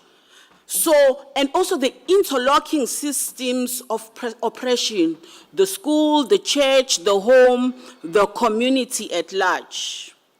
But it allows for agency within oppressive structures. So it was a narrative approach. I did it because it tackles complexity. It deals with issues of complexity, of culture, culturally centered, human focused. And also I recorded and their stories, and it helps with retelling influential life occurrences. So I already alluded to that there. I also spoke about this, but my method, my gathering methods, I used in-depth interviews, I used diaries, I used photo voice, and then I used focus group discussion. Why all these methods? Remember, we are talking about people whose experiences are not, I'll use safe, whose experiences are not welcomed. So photo voice, it allows people to take pictures of their lives. So you document your life through pictures. So I gave them pictures, disposable cameras to use to take pictures of themselves within spaces where they feel safe or within spaces where they do not feel safe. But ethics wanted to kill me for that because they said, let's say for an example, they're taking a picture of the tavern and there's the name written, Dudu's Tavern, and Dudu's Tavern is well known, so then they will know that maybe a participant was coming from there. Then I had to tell them that I was going to blur that, the word Dudu's Tavern, so because I wanted to know their experiences and why they say these spaces were not safe. Personal diaries, I think it's important for everyone to diarize and journal their lives. So also they were not forced to share these. Those that I wanted to share, they shared them. The ones that didn't want to share their diaries, but they still reflected on their everyday for the duration of the data collection. And then we had 3-hour photo presentation. Also for those ones, nobody was forced to do that. They will come. So I brought all of them together in one area. So I had to ask for a space where that was far from their homes, where they'll feel safe. So that, and I was the taxi driver collecting all of them. And then we started. For 3 hours, we engaged on the presentations. 2 minutes. Oh. And then we used thematic analysis for flexible coding, and the themes were emerging, and the credibility, we had member checking, and then ethics had already been found. So, the finding number one, the participants, they have fear of violence within the schooling spaces because they are unsafe. They said the classrooms, the corridors, the teachers, and the masculinity were perceived as very threatening within the schools. So this is some of the quotations. In my class, one boy threatened to sort me. He said, I want to steal the girlfriends just because I think I'm a man. I now fear walking out to the grounds. He said, no, PK, you can never be a boy. Boys grow balls. You have to stop that crazy stuff that is messing with your head. That was PK. So, okay, I'm not going to talk about that because it's a quotation as well. There were common misconceptions within the school. Sexuality is viewed as a passing phase, is seen as showing off or attention seeking. There was a pressure to choose between being a woman and being a man. And then there's career discrimination. You can't become this and that because you are lesbian. Even if she is educated, where is she going to get a job in companies that do not employ lesbian girls? Please, TB, do not be a hater. Men are better than itabane in workplace. Finding number 2, lack of understanding about sexuality. Cultural and linguistic violence. What would happen to you when you get married? Are you going to be indoda mfazi? That's the teacher choose ups. Indoda mfazi carried a very significant cultural weight, emphasizing gender transgression and cultural violation. Finding number 3, institutionalized discrimination versus solidarity. So institution, the school failed these 12 girls. We don't have a role for people like you in this group. You will confuse our audience. This was during the drama play. You have lost your culture. In our culture, a man should pursue a woman. Finding number 3 is continuing. Let me go to this. Funny enough, in most studies, lesbian, gay people are always presented as being victims. When I was looking at the data, what was very funny for me and eye-opening is that the participants had agency in them.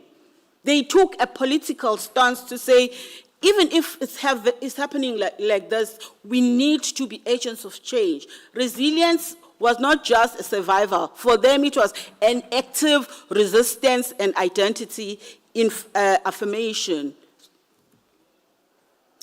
So the forms of resistance, they created supporting networks. They taught younger students about school. They refused to hide their identity. They claimed their narrative to say we are lesbians and we are happy. Okay, let me just look at the recommendations. Policies, they need to strengthen the implementation. We know that this is a problem in South Africa. The design of the policies, they are good, but the implementation is really bad. The clear consequence for homophobic behavior by staff. So we know that there's an issue with people generally. There must be a regular monitoring and evaluation systems.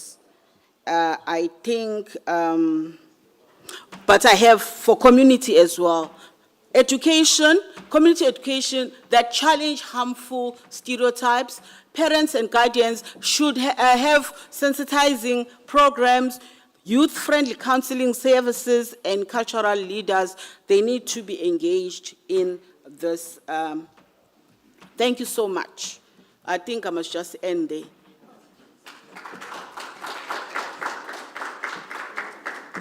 Thank you so much, Marsha Bani, for that interesting yet controversial presentation. These presentations are so seamless, eh? It's how do we create sameness amid diversity? When are we going to learn that there is no universal scale to say what you are doing is better than what I'm doing? So I'm going to open for only comments. Only comments, because questions I know is too controversial. Is that a comment? Please, let's make it just comments. Because this topic, if we take too many questions, it will never stop, I know. Good morning, everybody. Thank you, ma'am, for the presentation. I think my comments are just on Some of them are questions, but I'll probably just leave them. In the sense that it would be interesting for you to sort of like look at, oh, sorry, this whole live thing. It would be interesting for you to look at religion as a power system, especially in South African schools, since most South African schools identify themselves as a Christian school. So obviously that as a power system would actually affect how teachers behave, and how teachers behave affect how students behave and how they treat the rest of the population. What I wanted to know is just a yes or no question. If the girls got psychological support each and every after 3 hours that you spoke to them. And then also, what I sort of like saw is critical distance. You don't seem to have critical distance from the study. Therefore, you need to sort of like take yourself out. I love the passion, but sometimes it might sort of like make you narrow-minded, especially in the way that you write and especially in the way that you report. So you might need a critical distance, maybe have somebody else look at the data and see if they come up with the same findings that you find. Thank you. Thank you. Those were just comments. Oh, okay. Thank you very much. My comment is based on the multiple usage of the theories used to. So then I just want to be sure. I'm not sure if it is going to slide to become a question, of which actually the program director doesn't want it. When you were using the two theories, I just want to know, or maybe if you can clarify something there. On theory one, did you manage to reach or find the recommendations or findings, and then you go to the second one and find the similar, in fact, different findings? And then after that, did you do the theory saturation? Did you reach your theory saturation? And then lastly, at what point did you triangulate those two theories?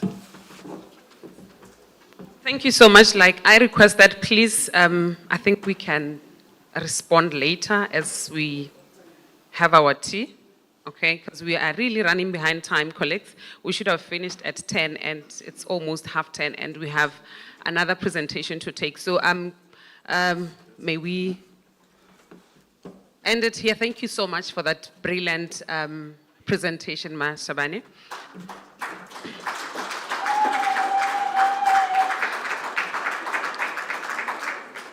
So we are going to take an online presentation by Susan Piri.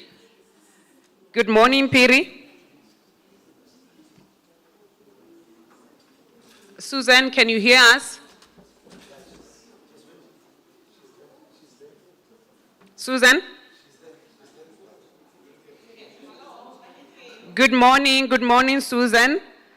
We are now going to take your presentation. May you please project your slides? Thank you so much. We are good to go. The floor is yours. Thank you. It's been quite interesting. I've been following the presentation. The presentation is quite insightful. Yeah, so my presentation is focusing on the politics administration dichotomy. The title is it a far-fetched reality in the civil service in Malawi? So this presentation was co-authored with Professor Lucia Chiweza from the University of Malawi. So as well as the introduction, the politics and administration dichotomy conceptualized by Woodrow Wilson in 1887 emphasizes the distinction between politics and administration in state bureaucracies. So, according to Wilson, the role of politics is setting the task of administration. So, it is a technical instrument devoted to policy execution. However, the relationship between politics and administration in the public sector is characterized by a dynamic interplay that shapes policy priorities, personal management, accountability, and responsiveness. And it is not actually surprising, therefore, that the field of public administration studies, since its early days, has been marked by the relationship between politics and administration. And this debate actually refuses to die. There are a lot of studies that have been done in this particular area.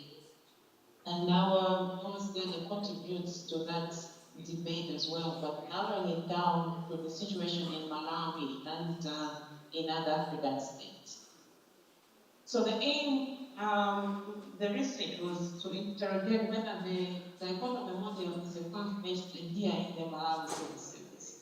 So the data was taken from sources, resources in the key informants, and also other secondary sources. So the article analyzes the status of public administration machinery in Malawi in terms of its conformity to the dichotomy model as proposed by Wilson. Just before I go into the findings, just to look at the key concepts. So the first concept is the politics itself. So politics has been defined in many ways by various authors, but we take the definition by Hussey and others who define politics as a contestation and bargaining between interest groups with competing claims on the rights and resources. So we also take cognizance of the fact that there are two types of politics. There is partisan politics and policy politics. And as overall 2005 says that these are two different types of politics. So in partisan politics, the states are the powers to make decisions like votes and politics.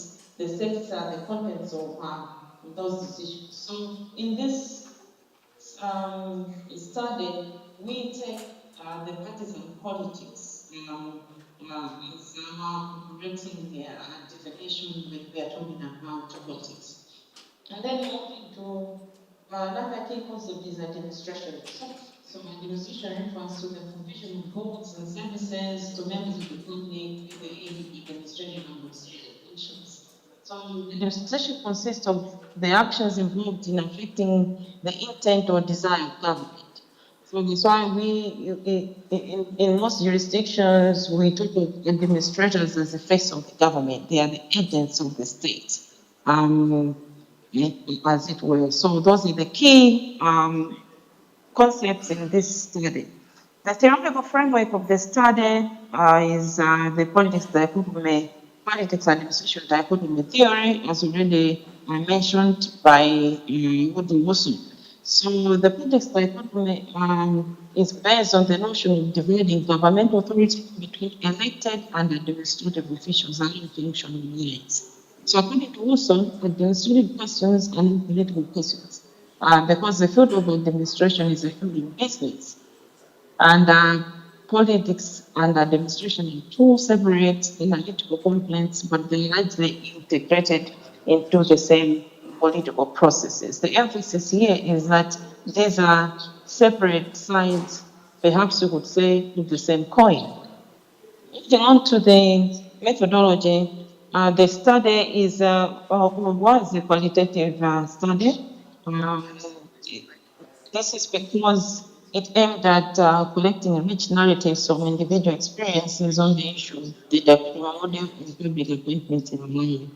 So the study selected key informants who comprised former public servants, current public servants, civil society leaders, members of the academia, and politicians. In total, and using an interview guide, the interview were also allowed flexibility by allowing key informants to delve into any relevant matter, even though not asked.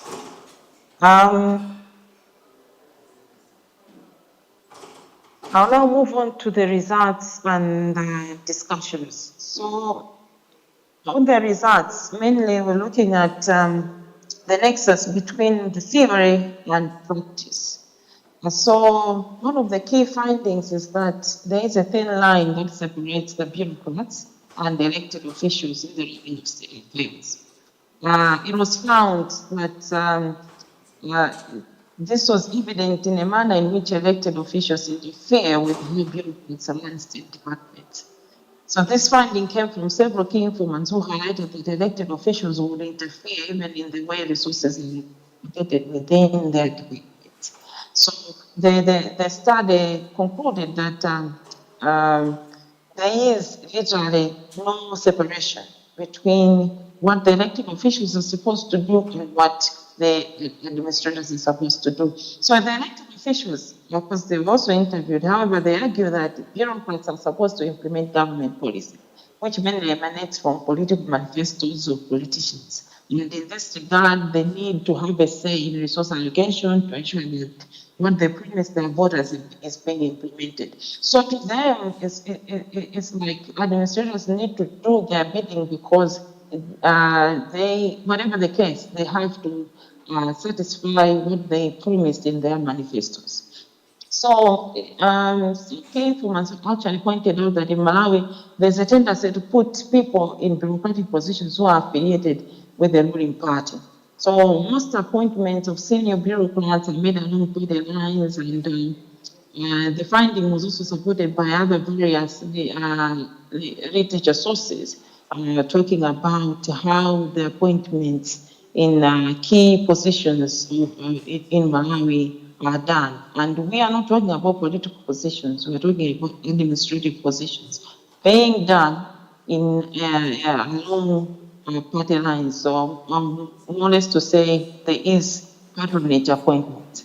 So the recruitment process for public office is sometimes not based on merit principle, but rather other factors such as political affiliations, family connections, ethnic origins.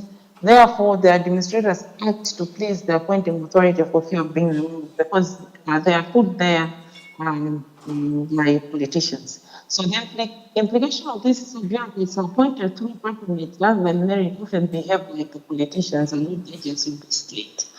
You know, it means that it is the state that loses, because if you have an administrator behaving like a politician while holding a bureaucratic office, the effects are seen in how they execute the duties in the particular office.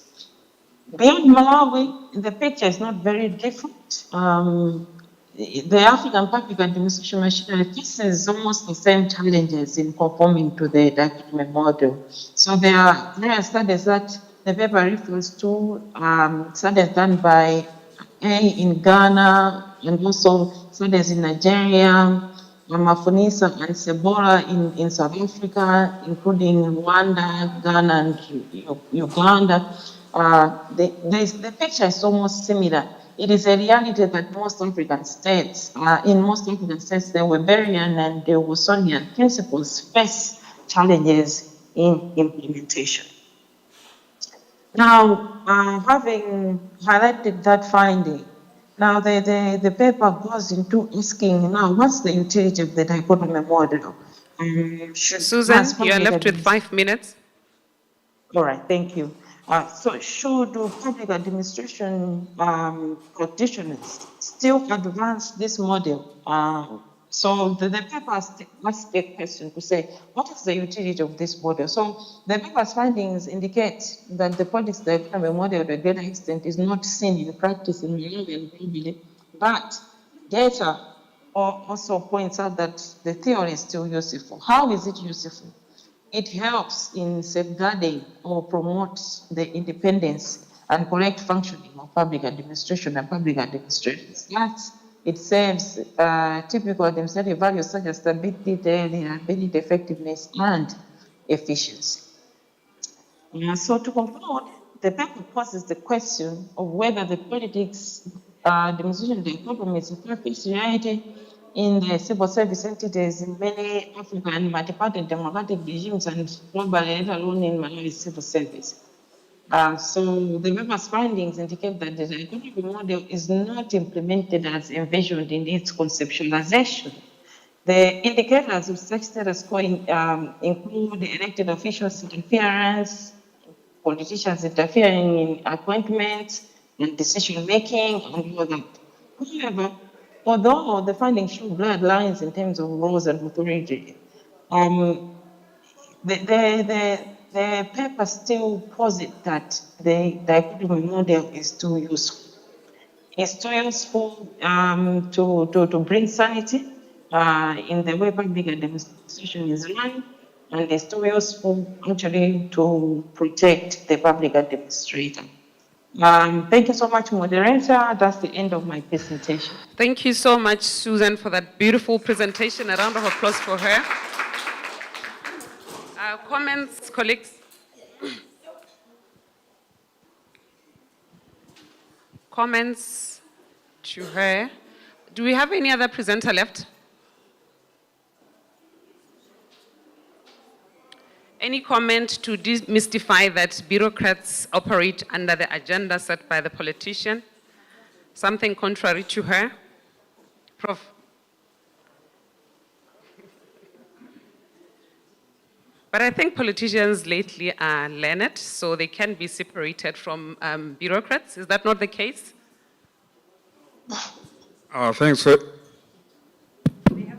Thanks very much. And of course, the subject matter is quite interesting because, of course, the idea, sorry?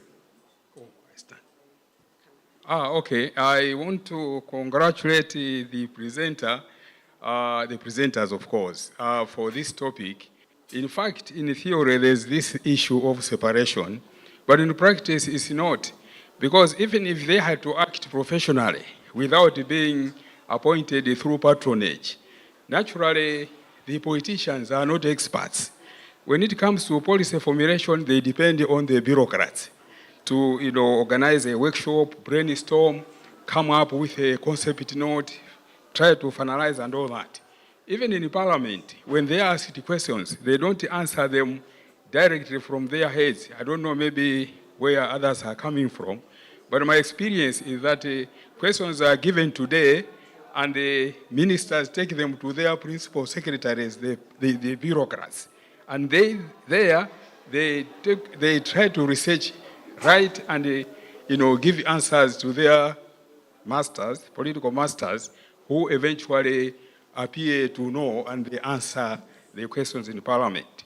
But at the same time, in other ways, I'm trying to say the process of policy formulation, these people are involved, the bureaucrats, and yet it is supposed to be the politicians involved in policy if we are to separate them. Implementation is the role of these bureaucrats, but you find that the politicians are involved, even location of where the project should be, even the foundation stone, they are there, even trying to tell people this is what we are going to do, among other things. Opening of the whole thing also. So in short, what I'm trying to say is, whether they are through patronage, that they cannot disappoint their political master, or even if they are separated professionally, these politicians will depend on the bureaucrats whenever it comes to everything. Thank you. Thank you so much, Prof. Indeed, we are learning that they cannot operate in a tug-of-war mode. Thank you, Chair. What I wanted to say is, in real life, I must stand up. Oh, in other venues, we'll sit there throughout. What I wanted to say is,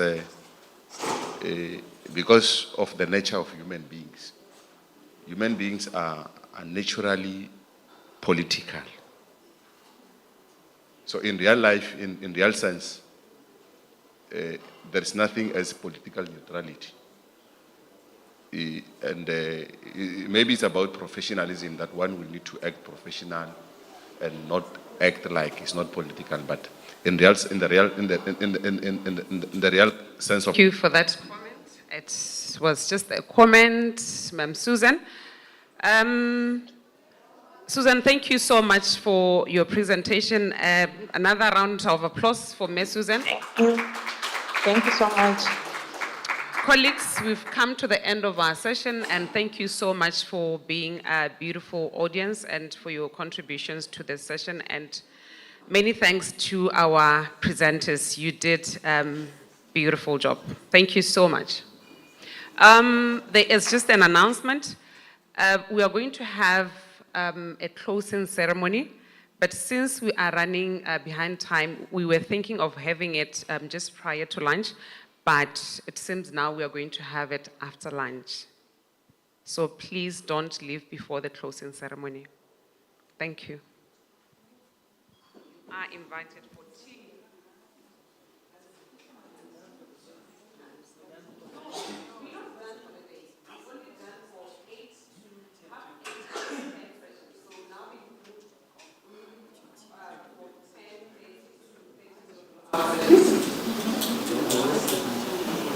So you may go and attend the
Okay, good morning, colleagues. We are going to start with our session.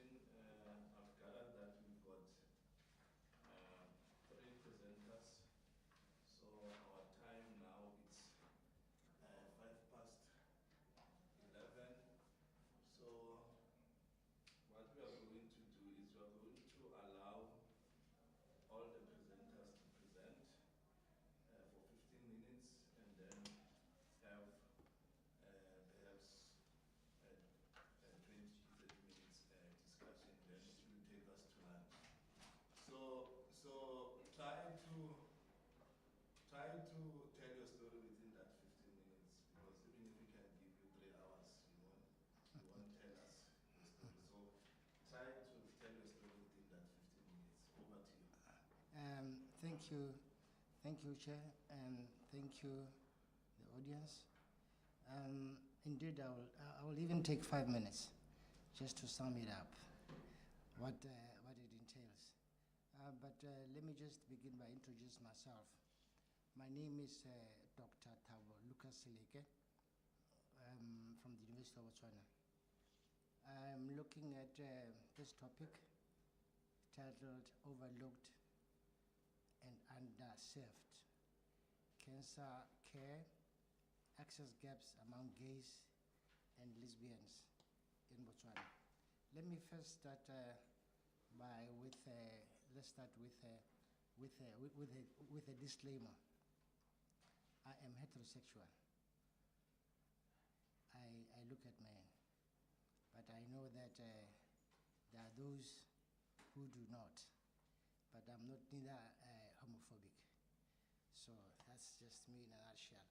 Just to give you a big background, this study, or rather this topic, this paper, is informed by my PhD thesis, which has been widely, it's been widely gone viral. That was in February this year. So, but basically it draws from the rich literature from the PhD thesis, where I undertook a thorough study.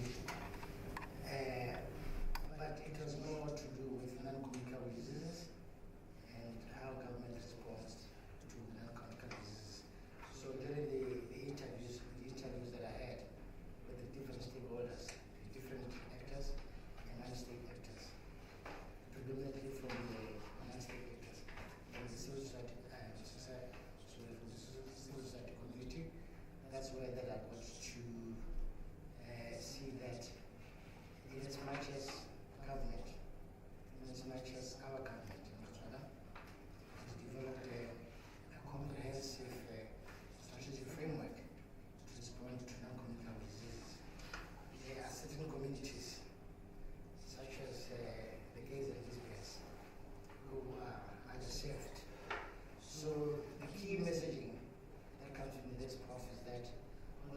cancer is going through a public challenge in Botswana.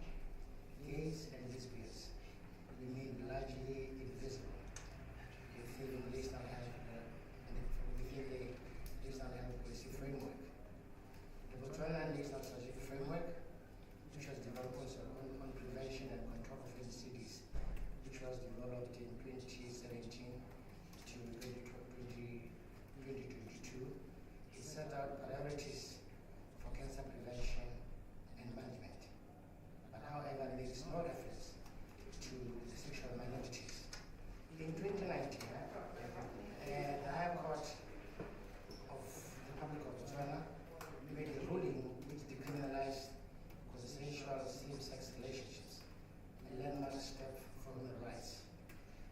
This legal progress has not translated, however, into health policies or service delivery pathways that recognize the needs for gays and lesbians. The absence of inclusive policies and data perpetuate structural invisibility within the cancer care. So this is just a key messaging that comes from the overall. And I also point out that I'm not a great fan of PowerPoint. I normally just do it, so I just wanted to give you just a snapshot. And this one that I indicate that the outline of the presentation and that I address the governance gaps that analyze Botswana's NCD's strategic prevention framework, including cancer-related policies, and that failure to operationalize equity for sexual minorities. I'm using the health systems governance lens in this paper, combined with human rights-based framework. It explores also the policy omissions, institutional bottlenecks, and opportunities for reform. This is the first for Botswana, as it was the first for Botswana when I undertook the PhD study on how government responds to non-communicable diseases, looking at the policy in Asia and what have you. The hidden crisis in our health system. It sums it all. We have fine policies, clear outlines, clear strategic frameworks, but then there are gaps because access to Botswana's healthcare is rising silently. But however, gays and lesbians and access to timely screening and diagnosis and treatment remains almost invisible within our policies and our health system.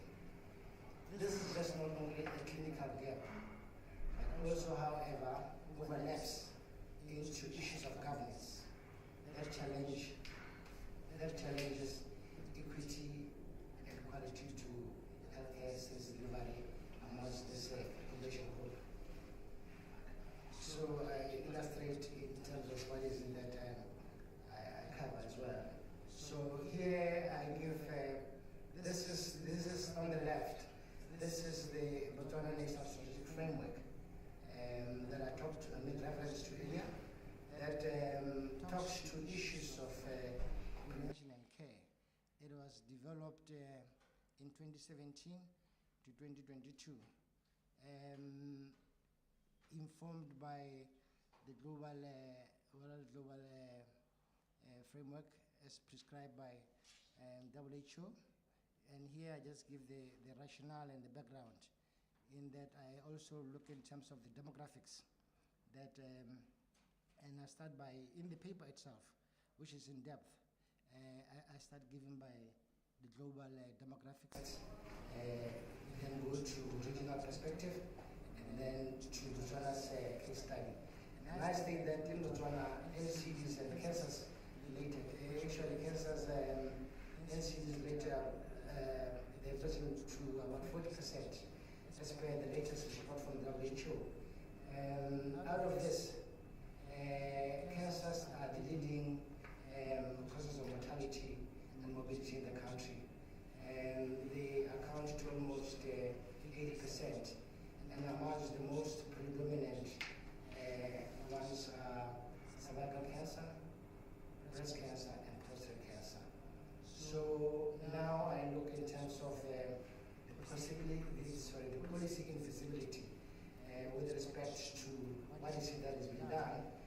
it is being done to try and address that.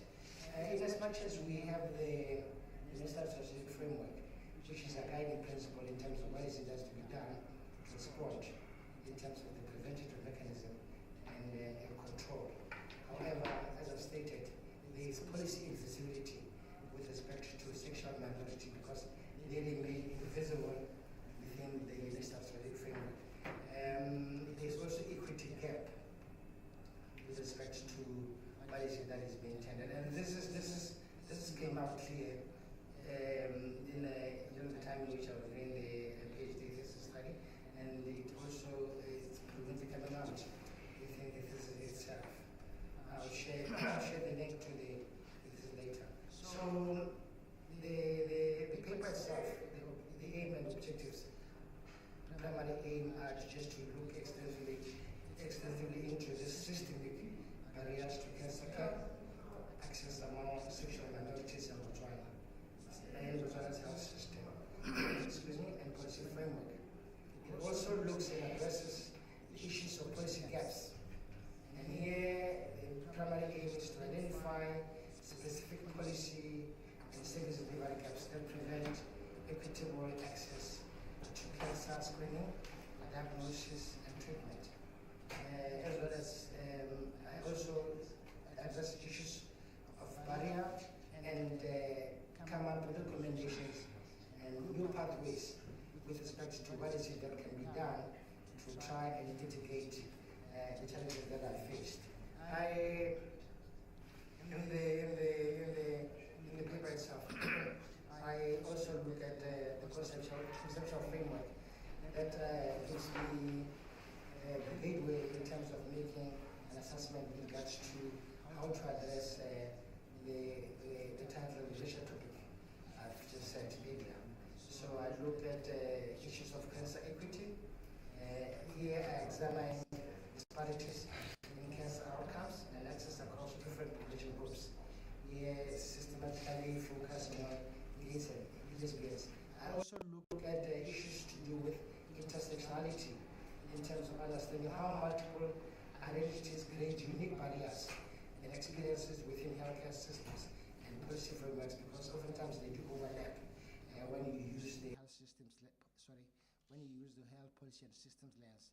I also look at I use the human rights-based approach, which is predominantly grounded on analysis on the issues of the right to health, the right to dignity, and to the right to non-discrimination, as outlined in various international frameworks. Looked at issues of the methodology,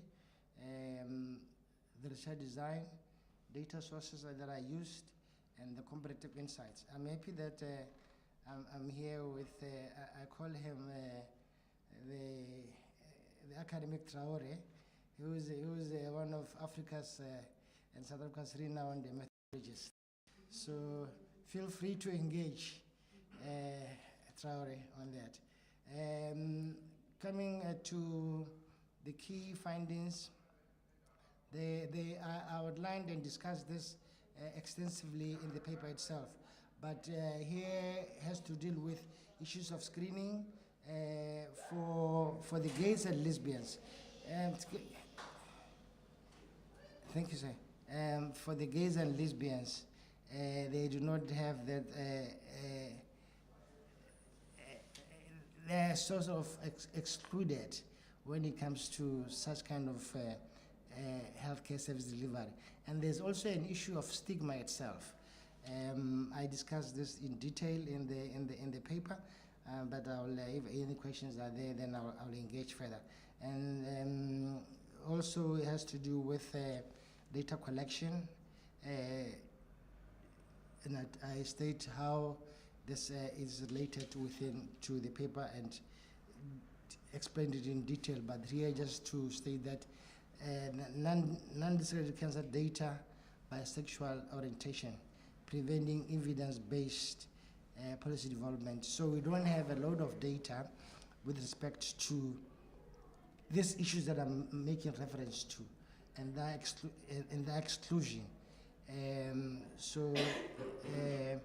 Because of that, it becomes very, very hard to come up with evidence-based policy development and response to that. And also because one of the key fundamental challenges that the country is faced with is, it's not only within the cancer care, to do with this minority groups, but from a large major perspective. And there's also an issue of strategic integration.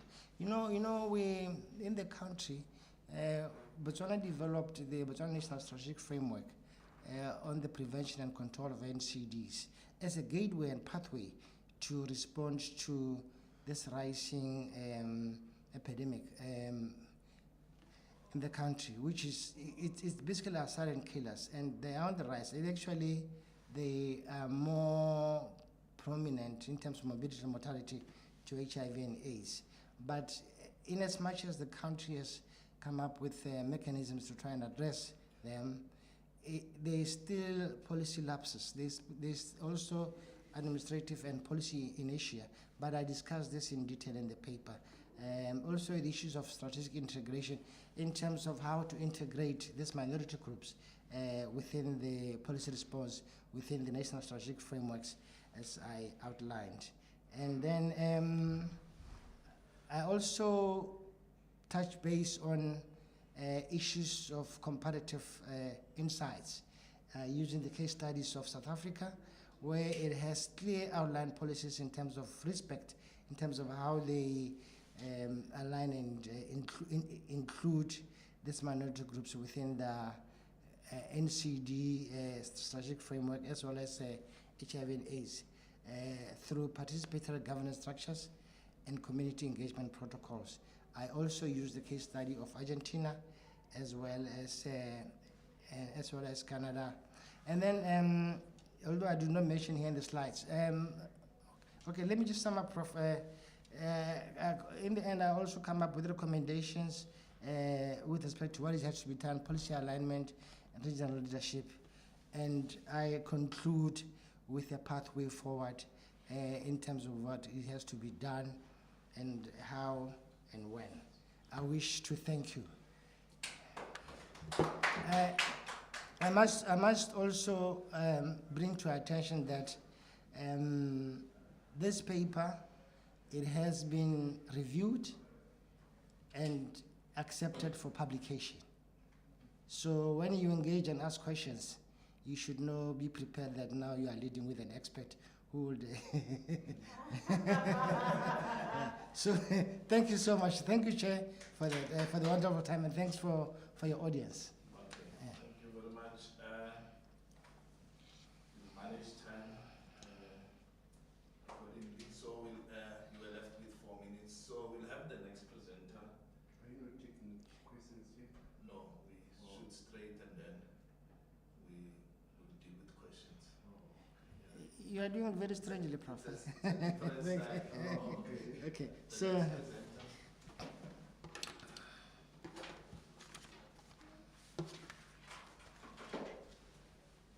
Jot down your questions so that yes. So that when it's discussion time, it's better for them to present. Then afterward we have enough time for discussion.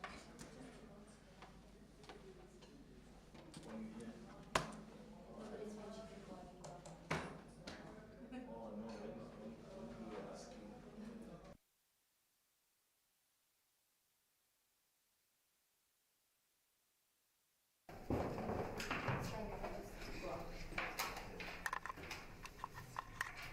No, there is a change of plan. After this presentation, we will ask you go for discussion because I wasn't aware that there is another speaker. So it's two discussion, two discussion. Oh, fantastic.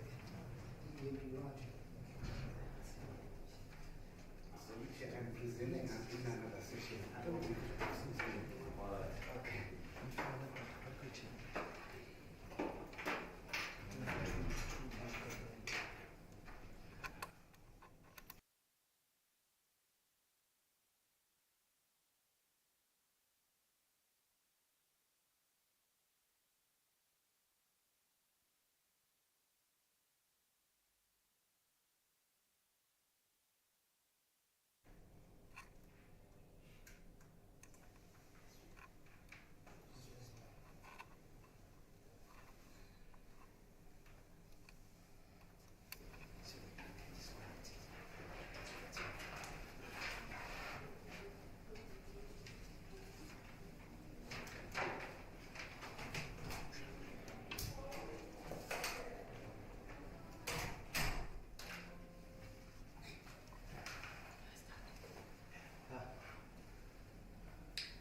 morning, ladies and gentlemen.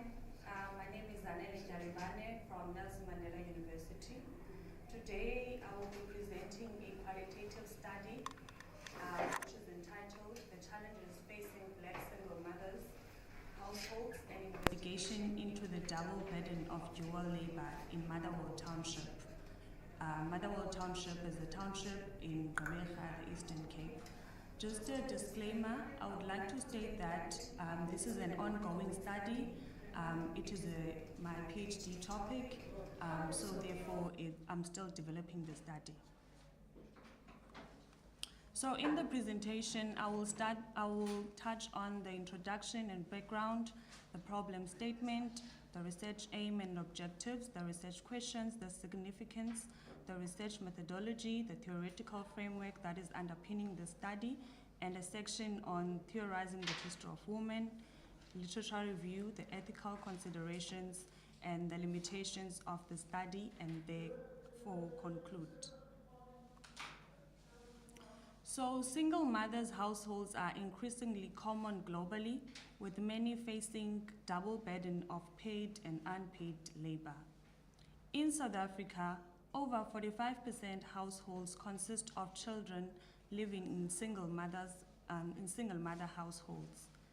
According to Teachman 2023, he states that about 43% of mothers in South Africa live in single-parent households, whereby they must carry the burden of raising children alone. The problem statement: there is a rapid increase of single mother households globally, and it is specifically a common trait in South Africa. The growing statistics of single mother households in South Africa is an indication of how this phenomenon is the usual norm rather than an exception in South Africa. Black females face multiple intersecting challenges, including racial discrimination, gender bias, and limited access to resources, which contributes to the reason why Black single mothers find themselves having to carry the burden of dual labor. So the existing literature that has been done on single mothers, it mainly focused on issues pertaining to poverty and economic challenges. Hence, there is still a need for an in-depth exploration of how single mothers manage the double burden of dual labor. There is a significant research gap with regards to how Black single mothers experience the double burden of dual labor and how they effectively confront and overcome this challenge through resilient strategies. The research aim and objectives. The aim of this study is to explore different dynamics in Black single mothers' households using Motherwell Township as a case study. So in particular, the study will establish how these single mothers have remained resilient and managed to cope with the double burden of paid and unpaid labor. So the objectives are as follows. It is to understand the impact of the double burden in Black single mothers households in Motherwell Township, to explore economic, social, and cultural factors that support or hinder Black single mothers in Motherwell Township, to determine to what extent does the double burden of paid and unpaid labor have on Black single mothers' well-being, their agency, and social mobility in Motherwell Township, and to identify the types of strategies used in Black single mothers' households in order to cope with the double burden in Motherwell Township. So the research questions, the primary research question is, in what ways do Black single mothers navigate through the double burden of paid and unpaid labor in their households in Motherwell Township? And the secondary research questions are as follows. What social, economic, and cultural factors shape Black single mothers' experiences of the double burden in Motherwell Township? How do Black single mothers' experiences of the double burden impact their well-being, agency, and social mobility in Motherwell Township? And the last secondary research question is, what strategies are Black single mothers using in their household to cope with the double burden in Motherwell Township. So the significance or the importance of the study, single mother households have much higher vulnerability to poverty and economic insecurity, as well as psychosocial stress, than two parents households. For an example, in South Africa, about 44.6% children who live in single mothers households are predominantly dependent on government cash transfers, highlighting economic vulnerability. The disparities and challenges faced by single mothers have drawn the attention of researchers, as there are too many single mothers households in South Africa. So even though there is a plethora of research that has already been done on single mothers, none of the studies have exclusively focused on the socio-economic and psychosocial strain that the double burden of dual labor comes with. So it is therefore important to study the challenges that Black single mothers encounter while having to juggle the double burden of paid and unpaid labor. So the importance of this study is that this research will be impactful, as it will disclose the real-lived challenges faced by Black single mothers and the different household dynamics. The research will potentially be impactful in the diaspora of women development and diverse populations, as it will provide insights on how inclusivity and diversity could be better promoted in the society. So in terms of the research methodology, as mentioned, I will be using a qualitative research approach, and I will do in-depth semi-structured interviews with the participants, and the research design is a case study. For sampling, I will be using purposive sampling and snowballing sampling, and the target population will be Black single mothers from Motherwell Township. And I aim to interview 30 participants, and of the 30 participants, it will be 15 employed Black single mothers and 15 unemployed Black single mothers. And I'm pretty sure you're probably asking yourself, why include unemployed single mothers? So the reason for that, or for this arrangement, it is to get a balanced view about the social phenomenon that the study seeks to address, and also the inclusion of unemployed Black single mothers aligns with the aim of the study, which is to explore different dynamics in Black single mothers households. And lastly, the inclusion of Black single mothers will provide a comprehensive view about the double burden of dual labor to help inform policy. So in terms of the theoretical framework that I will be using for the study, I will be using the intersectionality theory. The intersectionality theory explains how Black women tend to experience gender inequality due to factors of gender, race, and class. So for this research, I want to understand how the barrier of being a female and being Black restrains the Black single mothers' lives with regards to balancing the dual labor and how it impacts their households. So the chosen theory aligns perfectly with the study, because the study seeks to examine as to what extent does race and gender contribute to the dual labor, which deprives Black single mothers the opportunity to achieve economic stability and personal well-being. So I deemed it important to have a section whereby I theorize the history of women. So the history of South Africa, with the legacies of colonial and apartheid system, has an impact on issues such as the double burden of dual labor faced by women today. And what do I mean by that? So during the apartheid or pre-apartheid era, women were restricted into participating into the paid labor or the labor market. So, which is why even today we see that there are not so much women in leadership position. Women are still fighting to for their voices to be heard and for them to be recognized. So according to Moore 2013, during the apartheid era in South Africa, men would migrate to cities for work and women would be left in the households with the responsibility to take care of the children. So in the literature review, I will have the following subsections. The first one being single mother households and the double burden. The second one entitled intersectionality and single motherhood. Third one, paid and unpaid labor, gendered and racialized divisions. And the last one entitled well-being, agency, and social mobility. So in terms of ethical considerations, I will get ethics approval from Nelson Mandela University, and also I will ask for access from the ward councillor of Motherwell Township in order for me to engage or to interview the participants.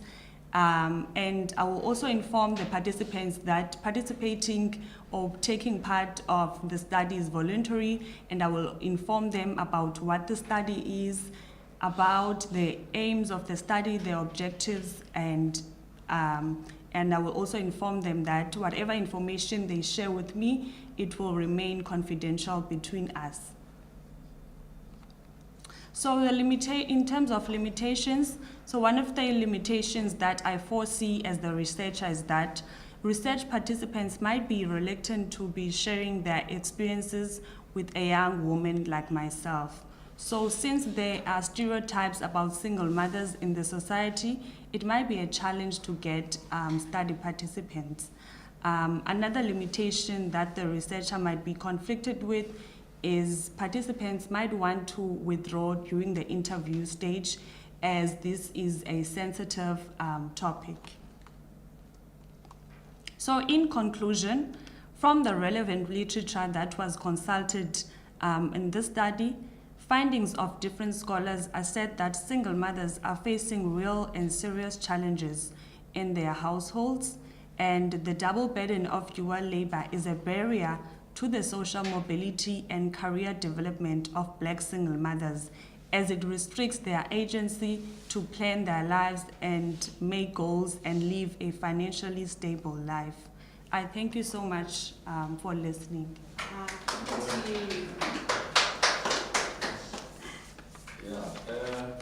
Like I said, colleagues, we are now going to engage the two presenters. They are already sitting on the hot seats. Let's engage them so that they can get some feedback with the view of further publication and further research. Okay, I've got a question here. I'll take first round. Second, and I'll abuse my power as your chair. I'll be the third one. Thank you so much, Dr. What is your name? My name is Alan Fubu. I'm in the St. Jelly, yes, sir. So I'm a PhD student, and well done to you. I'm so proud of you. Thank you. All right, so my contribution, actually, I wanted to ask you a question with regard to Motherwell. I don't know where Motherwell is. Does Motherwell have other races? When you picked up Blacks, is there any competitor like Indians, whites, and colored, and hence you choose Blacks? If you can just clarify that to us. And as well, what do you mean by the double burden? If that can also be clarified. The comment that I also have is a recommendation for you to read a CEDAW report by Commission of Gender Equality. It has been published in 2023-2024. It has a lot of what you are studying about. It's a very interesting story. I mean, it's a very interesting study. What report? CEDAW. CEDAW,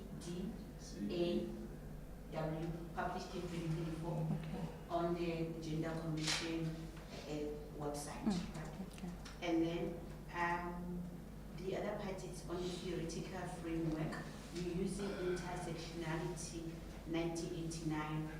My challenge to you is perhaps you can also go further and look at what can you get the recent theoretical framework that is related to your study.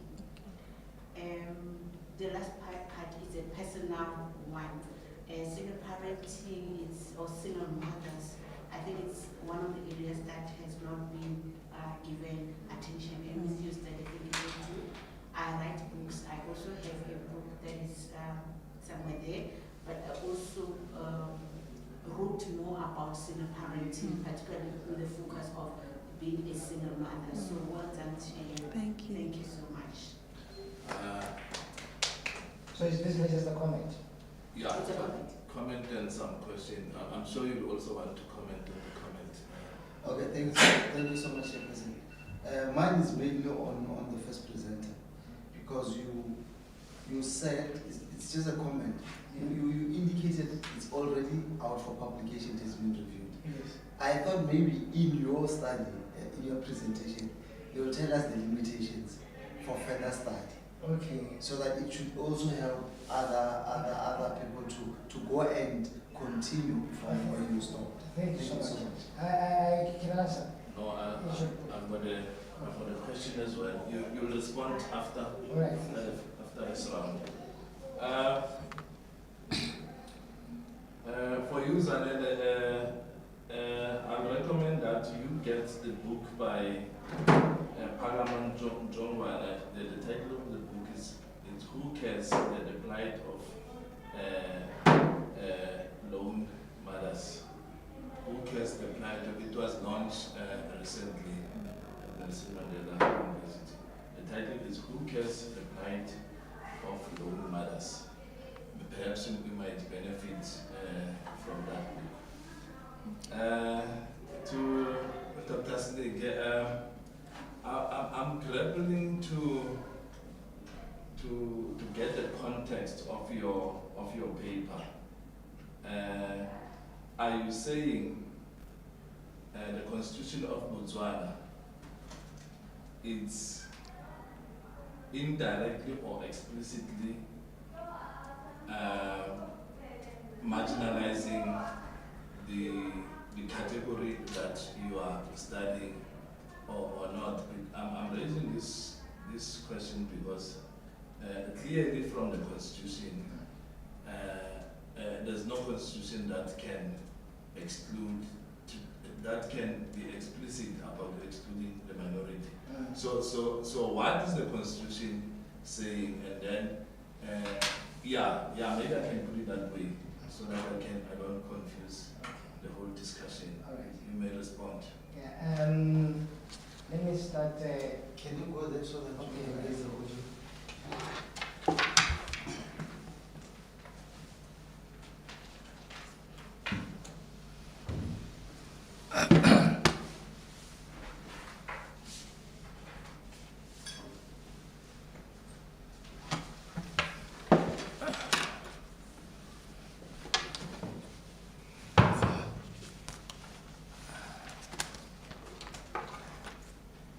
Let me thank you for the questions.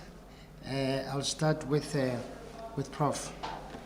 On the issue of non-inclusivity and marginalizations of this community.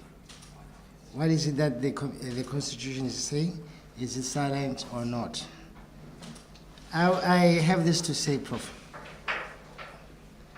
The Constitution does not touch base on this at all, but it was only in 2019 whereby there was a case in which was brought by a gentleman called Ramoge. It was State versus Ramoge. This case became, I guess I pointed out here, this case, this High Court ruling, it decriminalized consensual same-sex relationships.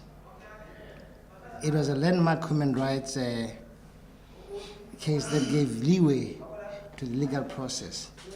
But at the same time, in as much as there was this high-level case that talked about that decriminalized consensual same-sex relationship, I talk in detail and show that within the national strategic framework and the policies in place, they do not intertwine with what the policies say. They have not been revamped to try and include this particular milestone that has been made and pronounced by the judgment. So there are still gaps. These minority groups are still marginalized in terms of having access to healthcare service delivery. I talk in depth in this, and then there's where in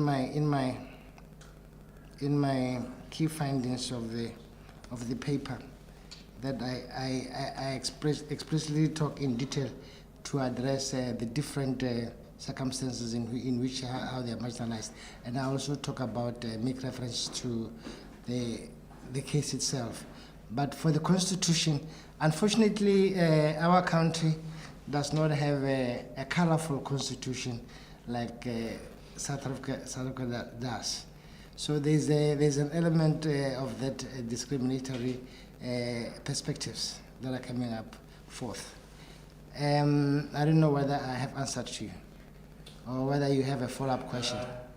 Basically what I'm saying is the policies that we have, basically we just have the national strategic framework that looks in terms of the prevention and control of NCDs, which NCDs encompass cancers. In as much as they do that, they are not inclusive of this judgment that has been passed that recognizes consensual same-sex relationships, because they're still marginalized. There's where I talk about heteronormative challenges that are actually faced with, so that addresses that. Yeah, to avoid dialogue, I'll engage you outside this room, because my sense is that we cannot generalize from a court judgment. If the Constitution is explicit about the rights of the citizens in Botswana, then that is sufficient. So to generalize about the court judgment, it's somehow dangerous. But it is predominantly not to generalize. It was just giving a perspective and talks to such issues in terms of identify the gaps that are prevalent. I'll engage you. Yeah, thank you. And then Professor Traore, thank you for the comment. Indeed, I do address those gaps that you make reference to in my and the limitations. In my last chapter, the recommendations, I spell out what is it that is missing from the key findings, and then come up with clear, sound recommendations with respect to what is it that has to be done. But I do take cognizance of what you've said, and I appreciate it. Thank you.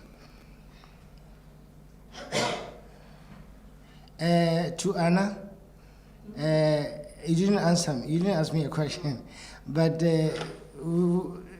basically, with what she said as well, one of the key fundamental issues that aligns with what she said is that with respect to Botswana, it is, and not only Botswana, even regionally and within sub-Saharan Africa, many countries are going through experiencing what you call epidemiological transition, or this is double burden, which also intertwines with what she made reference to. It can be either health or social, so it cuts across. Yeah, thank you. Thank you so much for the comments and the suggestions. Hot seat. Take a hot seat.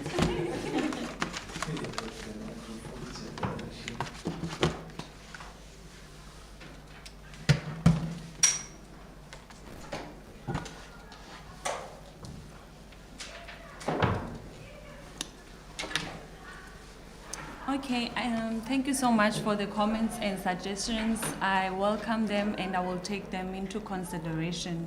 And what do I mean by the double burden? I mean the paid and the unpaid labor. The paid labor being the recognized labor, which is maybe being a lecturer, having a job, working, and the unpaid labor, which is normally unrecognized, the work that you do at home, taking care of your children, taking care of the extended family.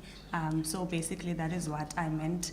And in terms of Motherwell, it is mostly dominated by Black people. Yeah, there are other races, but it's mostly dominated by Black people. Hence, I chose Black single mothers from that township. Thank you so much. Okay, let's give them a round of applause.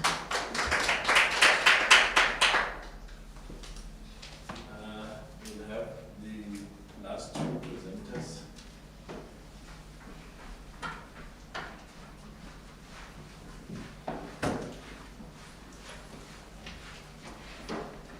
I was requested to announce that those who are taking out today, you must check before 12, otherwise we will go to the just for that. Those who are taking out today, those who are staying here.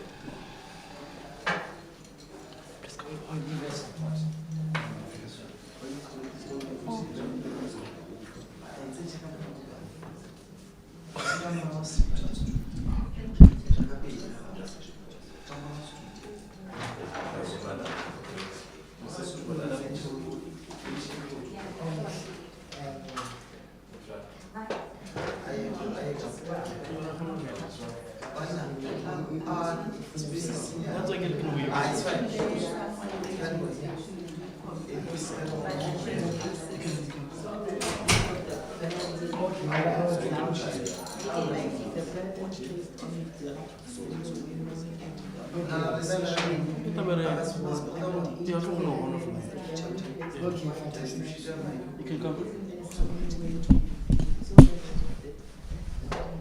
Can you see the screen? Yes, yeah, you can.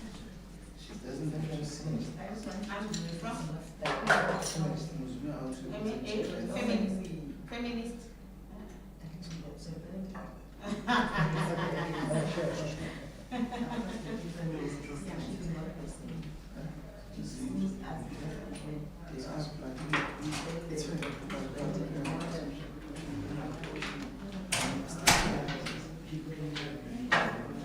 Okay, Yeah, this is nice. This is nice.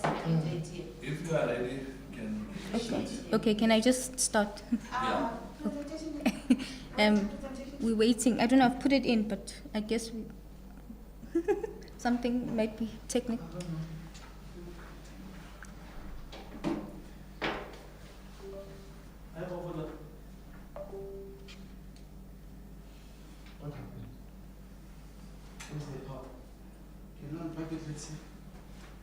Oh, unplugged.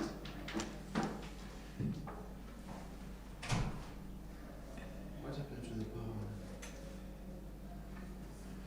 Can you get that guy to come and help us? Looks like the power is vanished.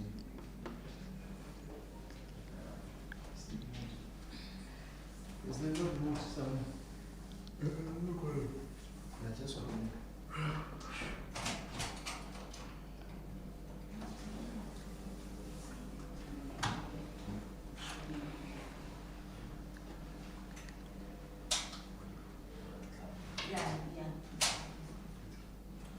That thing is off, so I just want to I'm so sorry. So sorry. That's fine. Okay.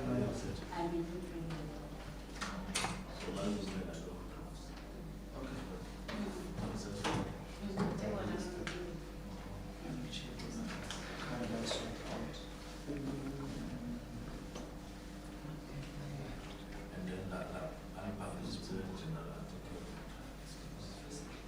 Okay.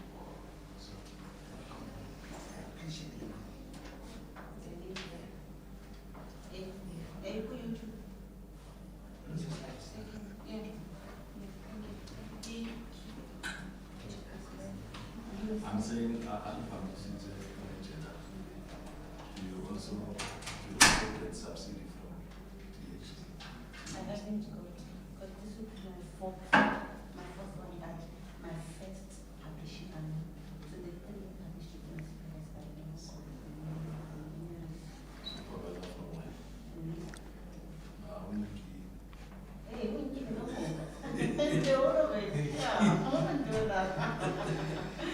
But you make sure. I'm to tell you, create an account. But if I'm going to sit my neighbor, so I'm travel now. I'm going to travel, I just want to say, can you have a sound? Can I'm sorry. because all the work Yeah, nothing. No, we'll do that. I've got your numbers, but I need your email address. We can do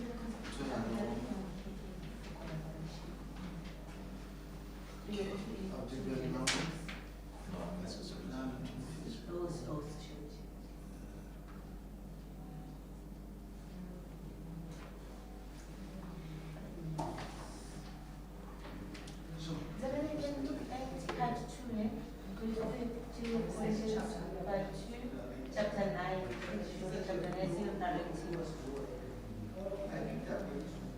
yeah, you can go to that page. must utilize your scholarship to buy books as well. Yeah. I also have some collections. I also have a group for single parents. I'm leading a ministry leadership for single parents, single mothers. Yeah. I'll show you the Yes, 078. It was 5322 811. Do you have Facebook? You don't have Facebook, okay. Because on Wednesday we had a session where somebody was talking about multiple roles that single mothers are doing. I think I said you know, yeah, it will assist you even with your studies. I said you just now.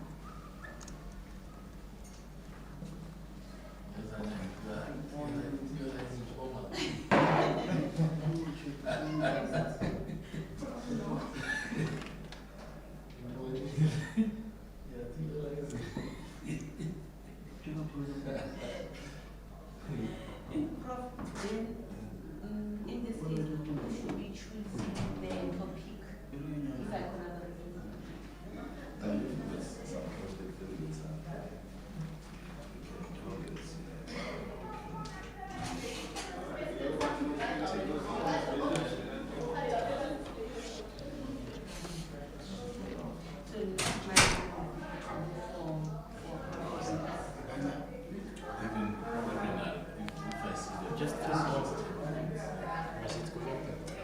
Not yet.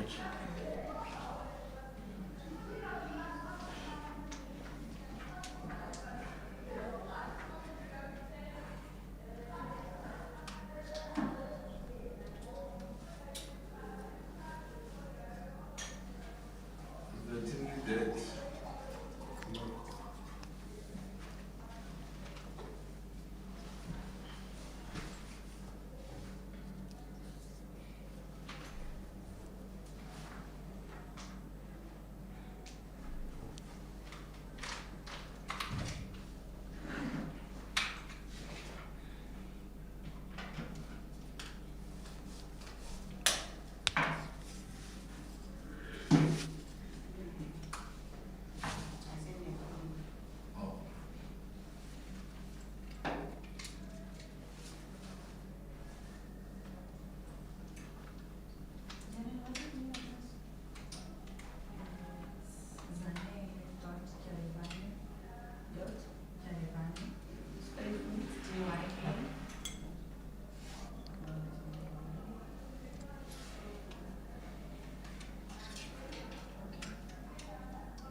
I think so. Can we?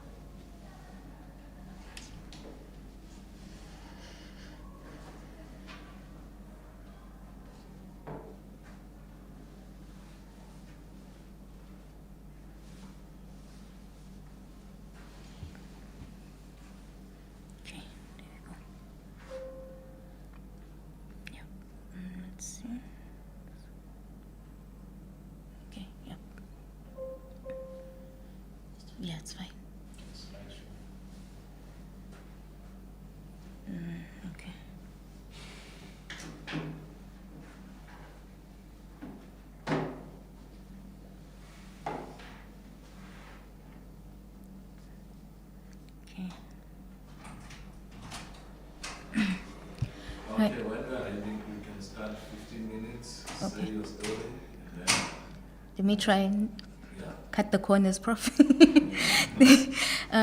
Thank you so much, colleagues, for this opportunity. I'm going to be presenting on the importance of young women in South African politics. And the title is Young Women in South African Politics, Future Perspectives for Feminist and Inclusive Governance. I am Vumile Mncibi. I come from the University of Zululand. And just a disclaimer, this is still a paper in the works. It's still a working paper. Yes, it is still a working paper. So I'm very open to some help. And I wonder why do you write this claim? Okay, so when we look at for my introduction, when we look at the overall background of South Africa, we are aware that women in South Africa have had a history of engaging in political activities.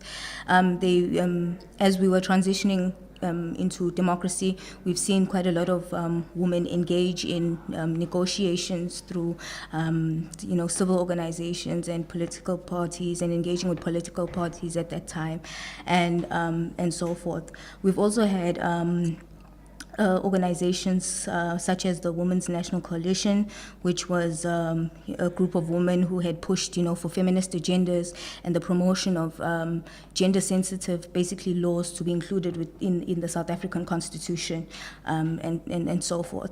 And also, we've also had women's movements in the country, such as the Alliance for Rural Democracy, and these movements have sort of fought to push for women to have the right to speak for themselves in traditional courts, because traditionally women were not allowed to represent themselves in traditional courts, and men had to come in and speak in on their behalf. So we had such organizations that would come in and fight for women's rights in this particular context. And even now, we do still have women playing different roles in the political space through different organizations. We currently have our well-known ANC Women's League, where women engage in political activities in alignment with the political party. And recently, there's been an emergence of a new political party, a feminist party called Women Forward, and it emerged around 2008, and obviously seeking to try and alter the male-dominant space of politics in the country in order to foster more inclusion of women. So the problem statement with this research was just that one of the problems identified, the key problems, was that young women particularly were greatly underrepresented in political spaces in different positions. So in decision-making, in policy processes that determined the path of South Africa, we found very few young women, and young women obviously being women from 35 below. And then the objective of the research is to basically to evaluate the reasons behind the underrepresentation of young women, and to find alternative strategies to promote the engagement of young women in politics, hence the alternative of having a feminist governance. So the literature review, I will try and skate through it because there's a lot of numbers and so forth, so I'll just touch on the bases.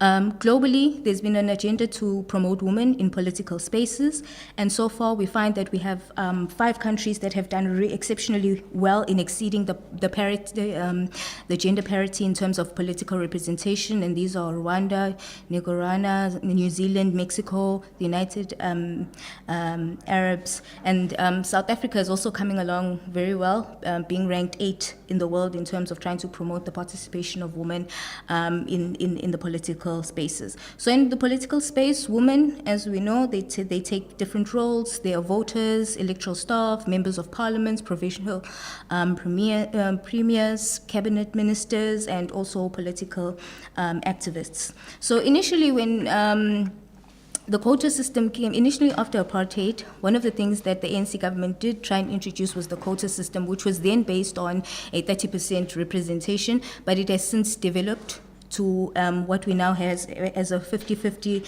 quota representation within the quota system now currently sits at that. So in our from the quota system developed, we do see that there's been an improvement of representation, and women are, the organizations, political organizations are really striving to try and reach this particular 50-50 quota. So overall, when we look at the youth though, firstly, the youth are still very underrepresented in many spaces, and especially in Parliament. In Parliament, we have approximately 8.5%. These are just estimates, colleagues.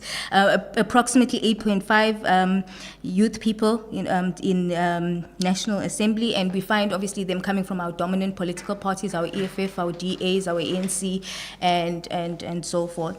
And then at local government levels, youth sitting between 20 to 39, they are sitting at approximately 31% who constitute councillors.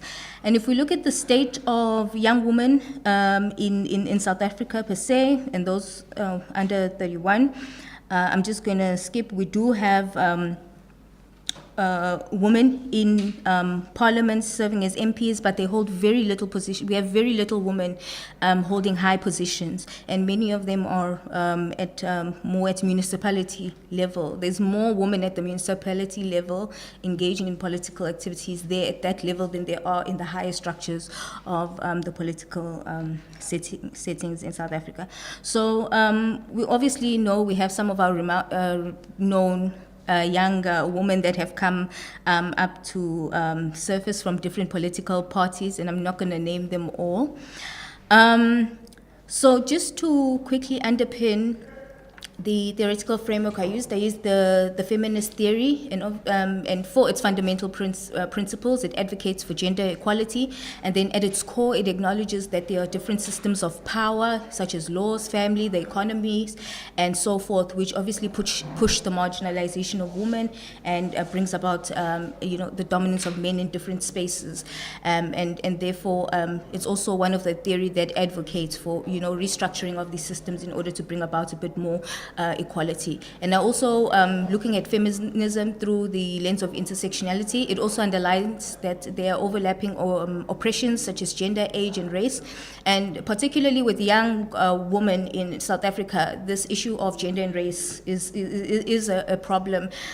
Gender, obviously, as we'll later unpack, being affected by the patriarchal ideas that exist within the political setting and so forth. And then age also comes into play, where there's this perception regarding young women that they are too young to lead and so forth. So there's intersecting factors too that influence the subordination and the marginalization of young women in the South African political space. So at its core, feminism calls for the transformation of laws, policies, and systems in order to achieve social justice and inclusivity. So that was the main reason I chosen this particular theory. This is a qualitative research. It is a narrative paper. I basically drew from different secondary sources that I consulted, from journals, and from reports that I saw, that I got online and so forth. And then I initiated thematic analysis to try and find to retrieve my findings.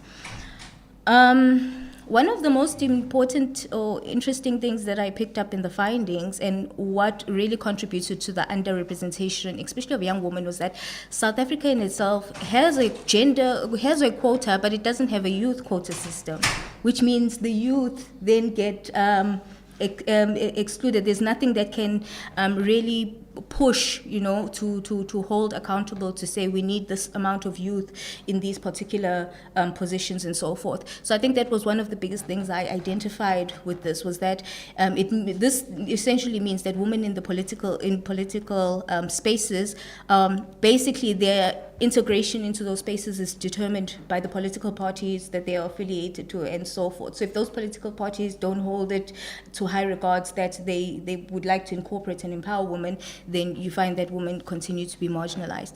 And then obviously South Africa in itself, we know it's got a set of frameworks which I'd like to skip for time, but it does have a set of frameworks that promote for gender equality and so forth. And what I identified with these frameworks is that while these frameworks are here, they can't really hold accountable for the pushing of young women into the political space if there's no particular quota that's going to say that they need to have this amount of women in the political spaces. And then also what I discovered was that young women in the South African political space are obviously faced with a whole bunch of barriers, political violence being one of them. We know that every time we approach elections and stuff like that, violence of some sort occurs, and for some that can be discouraging, and for some women it can be a discouraging factor not wanting to engage. Obviously discriminatory social norms and gender stereotypes, being marginalized, some women being marginalized on the grounds of competence, the narrative that in such I would say a male-dominated space, the competence of women is constantly being questioned as to can they keep up, with their male counterparts in this sort of, I could say, for lack of a better word, a bit of an aggressive space. Politics is a little bit aggressive, but so there's also the issue of gatekeeping of political spaces where young women can make a difference. So if you're not affiliated and so forth, it's very hard for you to be able to enter into certain political spaces where you can actually make an influence. And then there's also the issue of tokenism. Political parties taking up young women, taking them up into their organization, but more so as a front, not to say that they're going to take them up to actually use them to influence their policies for more inclusivity and so forth, but it's more so just for as a front. And then social cultural issues that were picked up were obviously patriarchy, which spans across from the political space into the private sector, gender stereotypes at home, and then generational dismissal. The fact that young women are usually dismissed as too young to be able to carry out certain duties, therefore they are marginalized on those particular basis and criteria. And then there was also institutional and structural barriers I picked up. Oh, sorry, there's a repetition there, but gatekeeping, also the preference of more experienced men, the absence of a quota system for reinforcement, and then the lack of financial support and mentorship was also one thing that I did identify in my study. Right, and then feminist governance as an alternative. What am I trying to say with feminist governance? Basically, feminist governance prioritizes the dismantling of patriarchal structures and systems within a society and institution. So in relation to our young woman who would like to enter the political space, feminist governance would be a form of governance that brings about feminist perspectives into policy, into the allocation of resources, and so forth, so that more women are taken into consideration for being given resources to enter for training and so forth in being included into different political spaces. So feminist governance, right, with us promotes incentives that are directed at gender budgeting, development of gender youth quotas, and the refinement of policies that are currently present. And then just to sum up, the importance of young women, because I know that's also a question, why do we need to have young women in the coming into the political space? Increase of inclusivity is one of them, and also helping to shape policies as they constitute and reflect half of the population's view. We also know that young people are very energetic and eager to challenge traditional leadership, so they're always ready to challenge what no longer works in pursuit of what they feel could work for the current times and evolving with the times.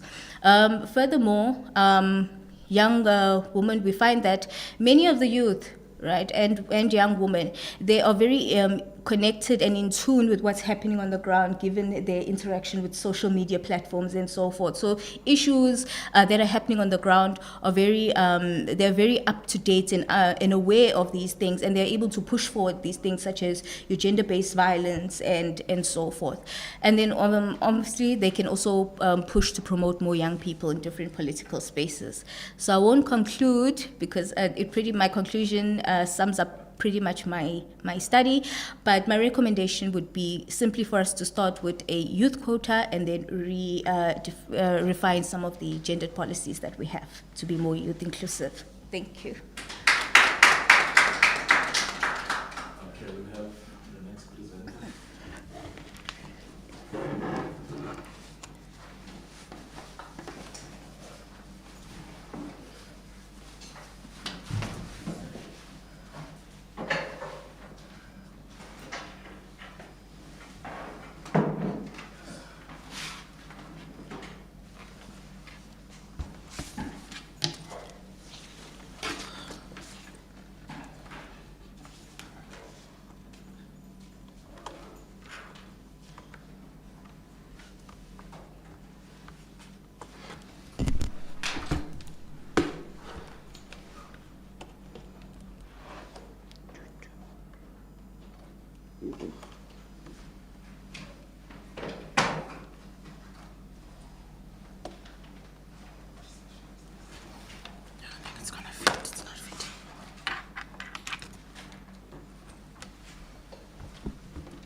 To email to someone.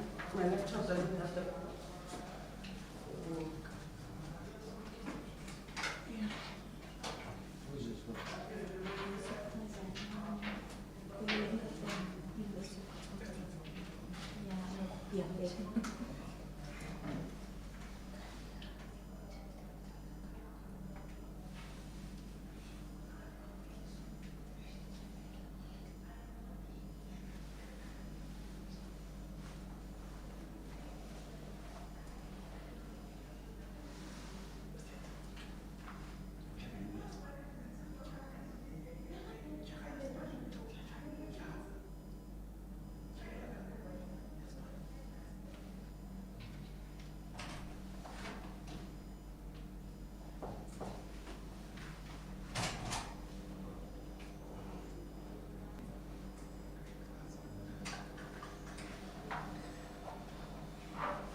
Some sessions are still going on that side.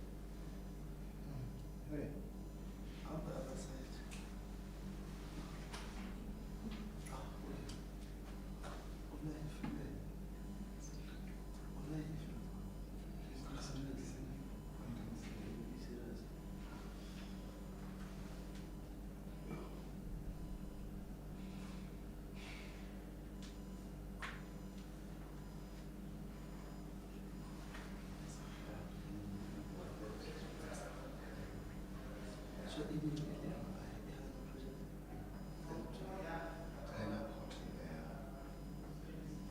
Does it ever see? Do you ever see on a computer? Do you ever see? Do you ever see? Can you see it?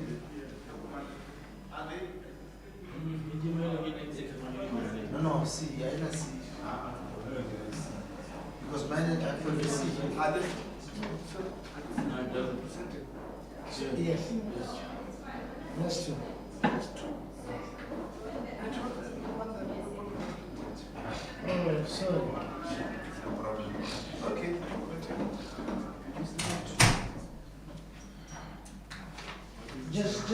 Just, oh, so you check. Apologies. You can just give a summary.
I'm sorry about that.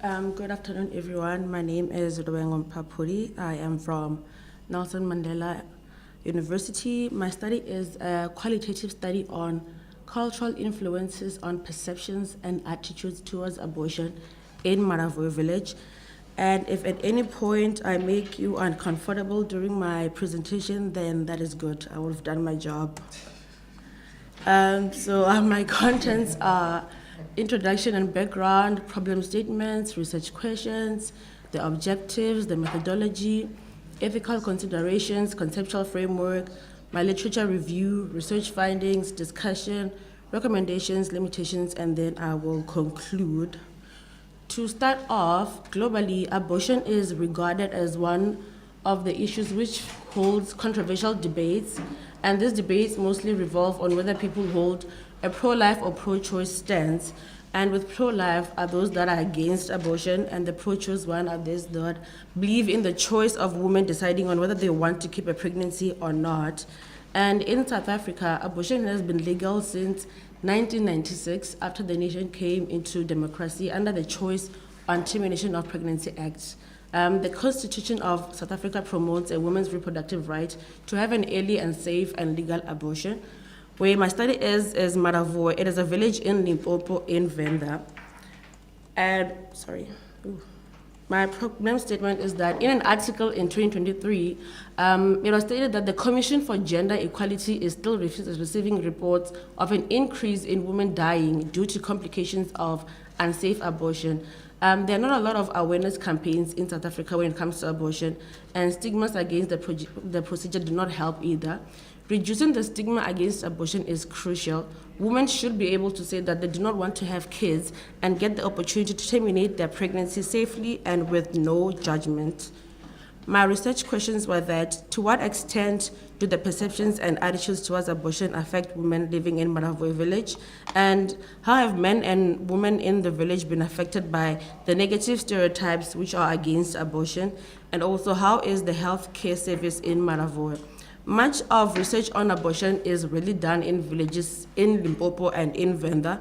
So the study sought to show the attitudes, the opinions, the perceptions, and views of both women and men living in the village, and to explore the relationship between culture, religion, and gender, and how they each play a role in influencing the attitudes and perceptions people hold in the village. My research objectives were to investigate the community's perspective on abortions in Maravoe village, and to also contribute within the anthropology of health issues within the context of the village in Limpopo, and to also come up with recommendations with the view of addressing some of the problems which pertain to abortion in Maravoe village. My research methodology, and as mentioned, it is a qualitative study. Semi-structured interviews were used, and this allowed for me to have like a discussion with my participants. We used a purposive sampling. I decided to interview 20 participants. 10 of those were men and 10 of those were women from the ages 18 years and above. The equal division was so that I don't get a biased perspective from more men or less women and more women or less men. In terms of ethical considerations, approval from my institution, Nelson Mandela, was granted, and Maravo is a village in Venda that is led by a royal family. So I had to go ask for permission to the chief of the village, and then I went to the participants after I got the approval from the chief of the village, and then I had an informed consent to participants, and they signed a written consent to participate in the research, and I emphasized that at any point, I was not asking anyone if they have had an abortion or not. I just wanted to hear their opinions and the perceptions they have towards abortion, not that they had to tell me any personal details. With the conceptual framework, I used stigmatization against abortion using culture, gender, and religion. It was used as a conceptual framework in the study to understand the perceptions and attitudes towards abortion. Abortion stigma is defined as the social process of ascribing negative attributes to, stereotyping, essentializing, and discriminating against people who are associated with abortion or who have done an abortion or who are for abortion. In an article in 2024, it was stated that places where culture, gender norms, and religion are considered important will oppose abortion due to the traditional and sexist gender roles that they are accustomed to, like patriarchy. They will not support abortion. My literature review focused on the 6 points. Under history of abortion in South Africa, it spoke of abortion during apartheid and then post-democracy.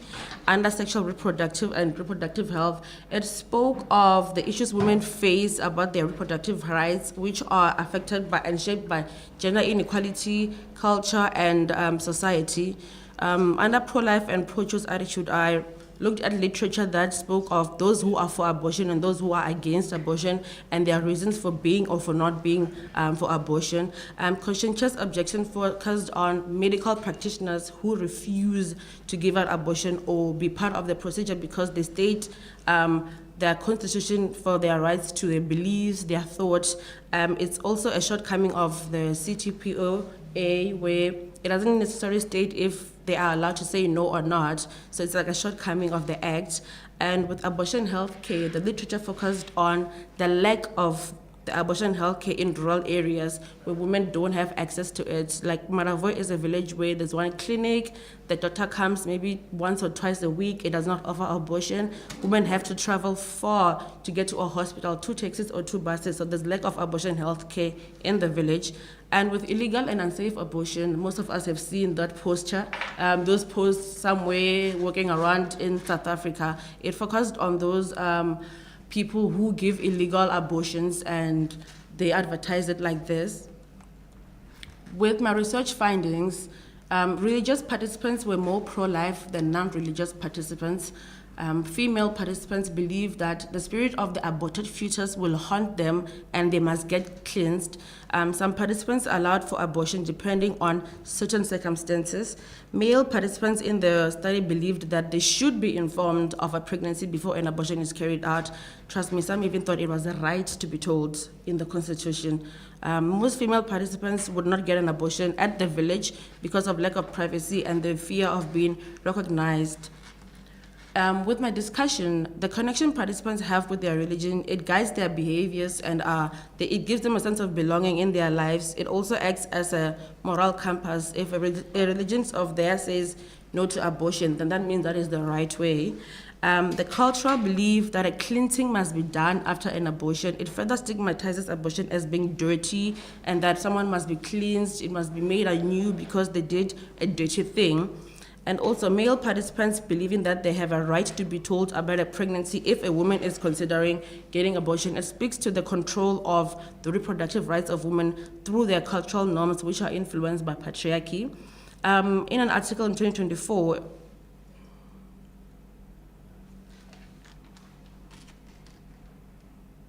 I don't know what happened.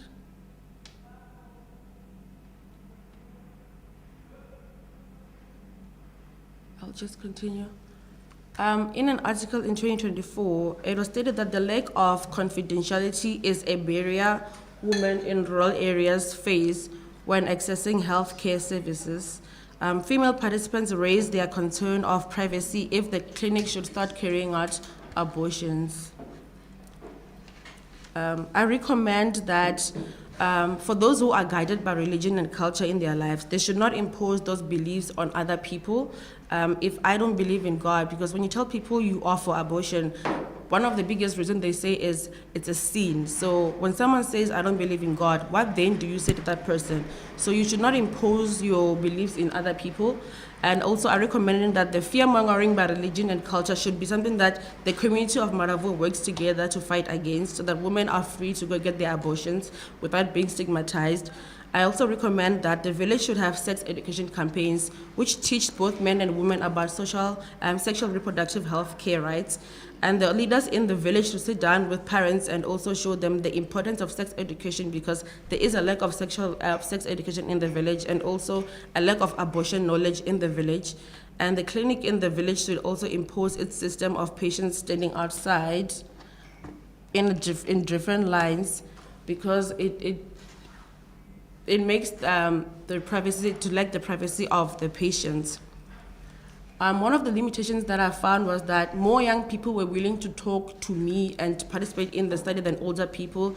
I would approach older people, and the minute I mentioned the word abortion, it felt like a taboo to them. They looked at me like I was crazy to even come to them for that. And it would have been nice to hear from older people their perceptions in abortion.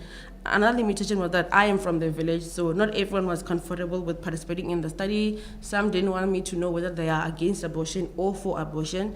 And another limitation I encountered was having to explain what pro-life and pro-choice means to a lot of participants, which further shows that there is a lack of abortion knowledge in the village. To conclude, the study contributes to issues that have been happening in the world, moreover, issues that are negatively affecting women and their reproductive health. Today in society, we are witnessing abortion laws being reversed in other parts of the world. I'm not sure if you're aware, but the Roe and Wade case in America was revoked, so some states have made abortion illegal again, and it's 2025, women should have the right to their autonomy. The reproduction rights of women are being taken away again. A study such as this one can inspire other scholars and researchers to help voice out the voices of the women in villages who think that their cries do not matter or are not heard. Thank you.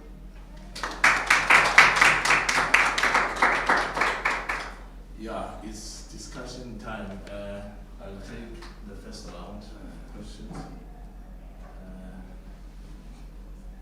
To the side, that side. Okay, you can carry on. Okay, my questions for the first speaker. First.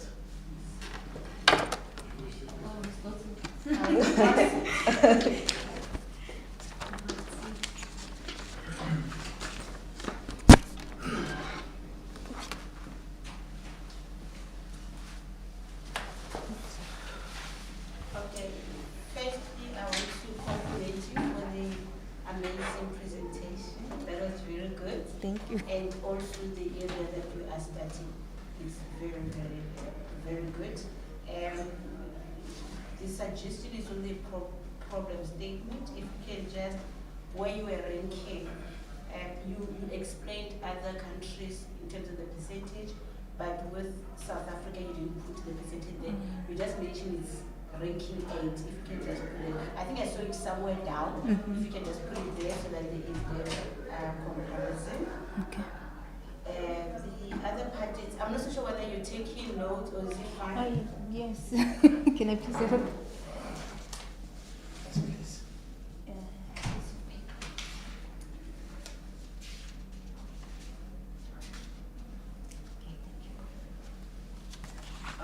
On the feminist theory, you used TEPCA 2011 so many times, I think 3 or 4 times when I looked at your presentation, and you can look at other authors. Last year I published my thesis. I will share it with you. You can just look at some of the people that I quoted, although some are old, but others you can just refer to their recent work. I think that will assist you, feminist theory. Now, with the youth quota, I agree with you that there is no specific in terms of male and females, but there is a quota of 30% for youth representation that you can get from the DPSA website. under diversity and employment equity report that was published in 2022.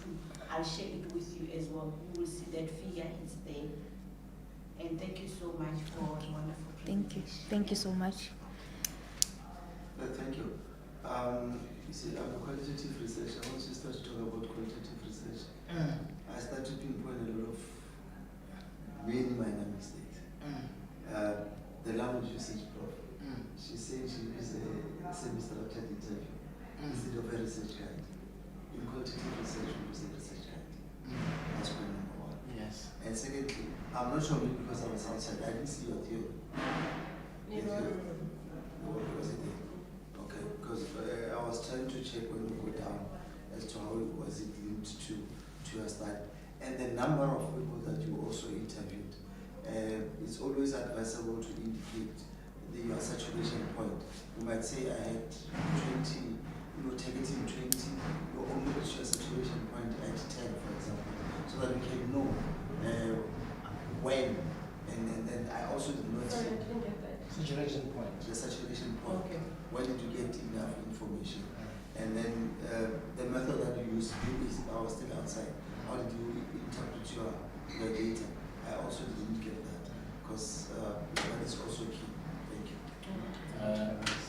Before you continue, I've got a comment and a question for you. Feminist governance. What do you imply? Are you saying, or maybe just simplify that so that we can understand as to what do you mean by feminist governance? Are you saying in terms of that only female can be in that government or not? Because when you emphasize feminist government, obviously you are saying a government where only females are in charge. Now it brings the reverse kind of a problem to say why do we have to opt for that? Just a comment. A comment which has a question. My understanding is that coming to elections, women and males in the country are afforded an opportunity to register. So females in the country got that opportunity to register and place themselves where they want. So if they don't register to vote, who are we supposed to blame? Because the playing field is leveled. The Constitution allows them to register and vote and be in Parliament. So I just wanted to raise that so that perhaps we can look at it differently going into the future. Okay. Thanks. Okay. Thank you so much. I think just before. Oh, you got a question? Yeah. Okay. Yeah. Are you asking her? Yes. Are you going to ask her as well? Okay. Yeah. Just we can go on. Let me just write on what you have said. I was not going to comment, but I think it's very critical that we do comment. I mean, I think in terms of definition, you need to elaborate who is a feminist. Okay. And what lens are you using to define feminism? There are different forms of feminism and theory. There's liberal feminism, there's radical feminism, and what have you. Cultural and what lens are you using in terms of legislation? There's this Ugandan activist. She's a professor at the University of Gala. I forget her name. Sylvia Tamale, yes. A great critique of Yoweri Museveni. She's a radical feminist. Is that the lens that you're using? for radical. A radical feminist. Yeah, but basically that's that. I mean, who's a feminist? What letters are you using? Okay. Are you done? Yes. Okay, this question is Yes. My first one is on your topic. There appears to be two topics there. There is some formulation that is necessary to even focus the topic. The other thing is, I think it is covered because I wanted to know exactly what type of feminism are you using. Another one. Yes, I just wanted him to clarify to her what you mean when you say your topic is like. To give an example so that she can. Number one of the two can actually be used. And another one is to simply blend and remove the unnecessary words in the second part. The importance of young women in South African politics. Yeah. Okay. Future prospects. Okay. Or the prospects of young women in politics in South Africa. Yeah. Yes, please. I wanted to also chip in to say, when you are advocating for inclusive governance, isn't it that going to still create a disparity? Because inclusive looks at everyone. Why not perhaps fair discrimination in a way where if you believe that young women should be given more opportunity? Because when you say inclusive, it's still going to create the gap that we are trying to address, because it's inclusive and integrated at the same time. It encompasses both of the genders, if both men and women. So if it's inclusive, it looks at both of them, not only these ones that we're trying to address. So as part of perhaps fair, maybe from the perspective of fair discrimination, that maybe might be one of the things that we also want to look at.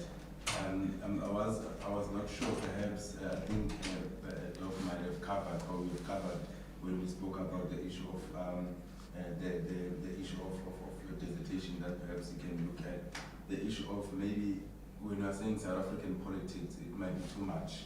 Perhaps let us be specific to say you are looking at which aspect, is it in the student government bodies or what, so that it can be streamlined into specifics. Because if you're saying South African politics, that might raise too much. The scope, it might be too big to cover. But if you are looking at maybe at a specific one, maybe looking at this part of the student governance, or we are looking at the general, because if you are looking at the South African politics, others will argue that you have the ANC Women's League with all of this and with all of that. And as Prof has mentioned, that the ground is level, because everyone has the right to participate, but what exactly that causes them not to be part or not to enter into politics. So perhaps maybe it's best that you can look at a certain aspect of the South African politics, not the broader aspect of it. Yeah. You want to respond? Let's not overwhelm. I just. You can comment where you comment, where you don't know, you can accept and say you do it. Yes. Yeah. Yes. Thank you so much for that insight. Very, very, very helpful. I think there's a lot to try and go back and review. But I think just to try and attempt to answer your question on what do I mean, or what I was trying to portray by feminist governance, was basically a form of governance where the whole system in itself is a bit more. The way in which women are integrated into the political system is a bit more gender sensitive in terms of how they're integrated in there. So it's not about, my approach was not to say we are now taking more women in, we just want to bring them all in, but is there a way to have a system of governance that is a bit more balanced out in terms of gender representation? Yeah, and therefore then you don't have to use the feminist governance. You must, if immediately when you use feminist government, you are implying that only women are going to be that government. Okay. Yeah, maybe we'll advise you outside this comment on other issues?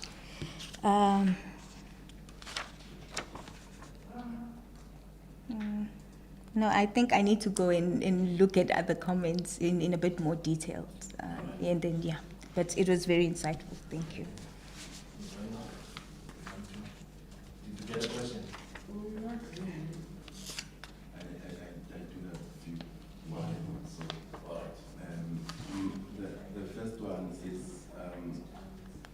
the profile of the participants. I think it's very important to mention not necessarily the names but the profile, because looking at the way the topic is, you are investigating, the cultural perceptions as well as the attitudes. So if you are saying that it's 10 men and 10 women, and mentioning that, of course, most of them are young women, but you do not get the fact of those that are working in the clinics.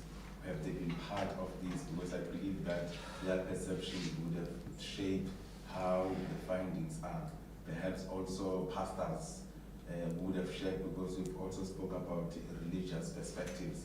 So that would have also given a balanced views of your results. So I think perhaps expanding a little bit in terms of the participants, not only to look at young people or what, but also to expand on those that are clearly affected by this. I think that would shape the findings as well as shape how the perceptions are, and get a broader perspective of what are the different perspectives.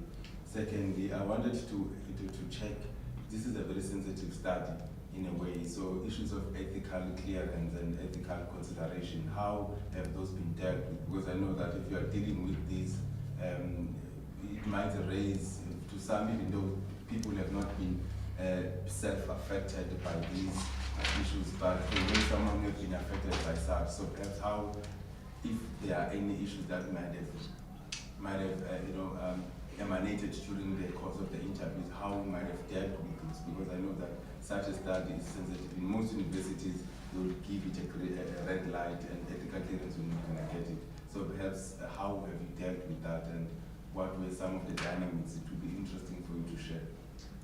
Well, when I approached the participants, like I said, I just said that in no way am I asking if they've experienced that, but also in the village we've got a counselor that deals with issues, because in our villages are, if there's a issue at home, people go before they go to the police and things like that. So the counselor deals with issues like that, and I said if, as much as they said yes to being part of the research, if any feelings arise or they feel uncomfortable, they can not be part of the study anymore, or if they feel like they can carry on and then will need counseling, then they will go to the counselor. They were made aware of that, even in my return concerns, that at no point, or if they feel like they can't continue with the study, they can leave the study and I will approach other people. But then if they feel like they can continue, then after that they can go to the counselor and talk about whatever issues that my patients did rise out of that.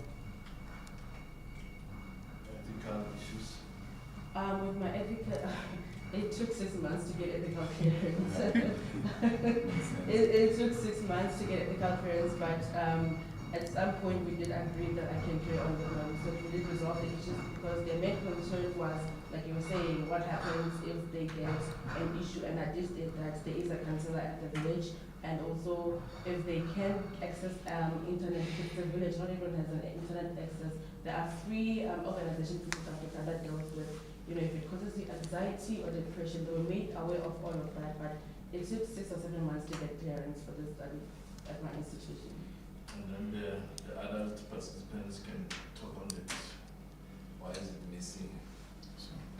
Approaching adult people in a village, and you are saying, I'm talking about abortion, and in Chivenda, because I'm Venda, so I was in Chivenda that they mostly understood in their language. So when you go in and you tell them, I'm talking about the Tuchatum, it's like a taboo in my village. So with the older generation, it was hard. I think I got like in total 5 older people and like 2 men and 3 women. Men especially were very against being part of this discussion and talking about abortion with a kid like me, because like I said, it's a limitation of me. I grew up in the village, so talking about that with someone they saw growing up, it doesn't make sense to them. So it was difficult doing that. And the younger generation, they were more accepting of the study. Last question. So, I would suggest you also consider these things have been researched before, but think of a missing dimension in these matters, which you would say is less researched. And also think of categories of participants that will yield very conflicting results, which will enable your study to have some kind of impact. Problems with the elders that you are asking may not have been to do with them. It might have been to do with the way you asked. If I know I'm talking to a pastor, I may not start by saying, what is your perception? What is the perception of the denomination about abortion? Well, he talks, isn't it? Then he said, looks very interesting, the denomination as a whole. What is your position in this? I've got my information. I don't see, perhaps you talked about it and I missed it. Where is the Herbalists and Sangoma's perceptions in this? Because they are the guys accused of doing it clandestinely. So we need to know their perceptions. Do you see the category? Very, very, very, very strong, and it will give me perceptions. Of course, when you go on to women, classify them. The Gogos have a very strong opinion about it. Then there is the middle class mother who says, look, if the bull is Nigerian, I don't want that blood in my daughter, out. You get the point? Those are the perceptions that you find. They are explosive. They do not tolerate whatever they don't want. You get the point? So already that makes you study. Now, perceptions of this category of women was influenced by their attitude towards particular people. You see the point? Take them further. Would you abort a white zygote or a black zygote? You are putting them in a tight corner. What are you looking for? Perceptions towards abortion at a racial level. You see that? Make your study interesting. Write the thesis, not another thesis. Thank you.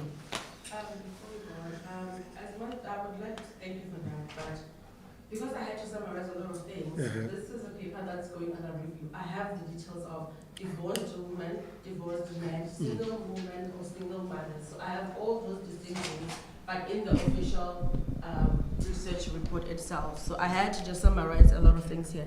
In terms of the Sangomas, it's just a limitation I didn't state here, but I feel like I must state it. I'm from the royal family in the village, so the Sangomas in the village don't like our family. So at no point could I go to them and say, I'm doing a research. There is some issues in terms of that. And with the pastors, I tried to get the pastors, but they were busy, so I could not. I tried to wait for them, but I had a timeline I was following, so I couldn't wait for them, but I did try to get the pastors. I knew that would have been very, very important, but unfortunately I couldn't get the pastors in the village because the village is like 2 churches, so I couldn't get them to sit down with me in time. But I do have the specifics in the official review, but thank you for that. Thank you. And the dynamics of interviewing Sangomas who are performing these things in Gala, you won't get information because they'll feel that they're being investigated. So research got its own dynamics, and this is a master's study. You don't want to. You don't want the situation where now you are too late. Yeah, if it's a further research, then. Okay, no, it's fine. You've summed it out, because I was going to ask if it's a PhD level, she needs to go deeper, and then you use the gag rule by who is this? The former president of Trump's gag rule on issues of also. It's so dynamic because issues of abortion, they also overlap with issues regarding to sexual and reproductive health and the perceptions to it and the right to birth. Yeah, so yes, but anyway, Prof, yeah. Okay, a round of applause for this day.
Ladies and gents, may I have your attention? Thank you very much. You have been a very good audience, and I must sincerely thank you for your patience. I understand that some of you are scheduled to leave today, but I must say that we appreciate as IPADA board members and the whole fraternity of IPADA that you were patient with us despite glitches here and there, but you were able to bear with us until this moment. Colleagues, you may have realized that we have come very close to the end. This is not the end, but we have come very close to the end. And I understand that by now you have started associating me with the end of everything. Because each time we are about to end a program of some sort, then you will see me taken to the stage.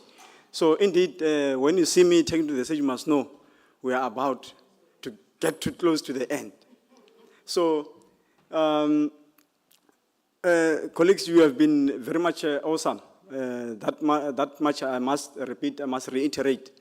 It is unusual that people would come to a place such as this one and you find them, conducting themselves in the way that you have conducted yourself. Staying here with us, not going to the beach. You have got access to the beach. It's free to get there, but you decided that you want to focus on the main purpose for which you are here for. So I must thank you, colleagues, and I believe that you deserve a round of applause for yourself. Thank you very much. Colleagues, one other important thing you would know that when you visit somebody's house and you are welcome in that house, it is normal, it is African, that the owner of the house who welcome to his or her own house is the one who should say a few words before you could leave. Immediately you start announcing that, or you immediately start showing your intention to leave. So in the same way, that's what we are going to do here. I will call upon Prof. Lukoch, or Lecoq, if you use the word, that's how you pronounce Mokoko in French. Prof. Lukoch Sobola is the one who will come onto the stage to bid us farewell. Possibly he will reflect on the possible venue for next year, or possible host city. That's what we normally do each year before we officially end this conference. So, having said that, ladies and gents, I do not want to keep you for so long. I will call upon Professor Lukoch Sobola to come onto the stage to say a few words and bid us farewell. So that it is Ladibulehe. Yes.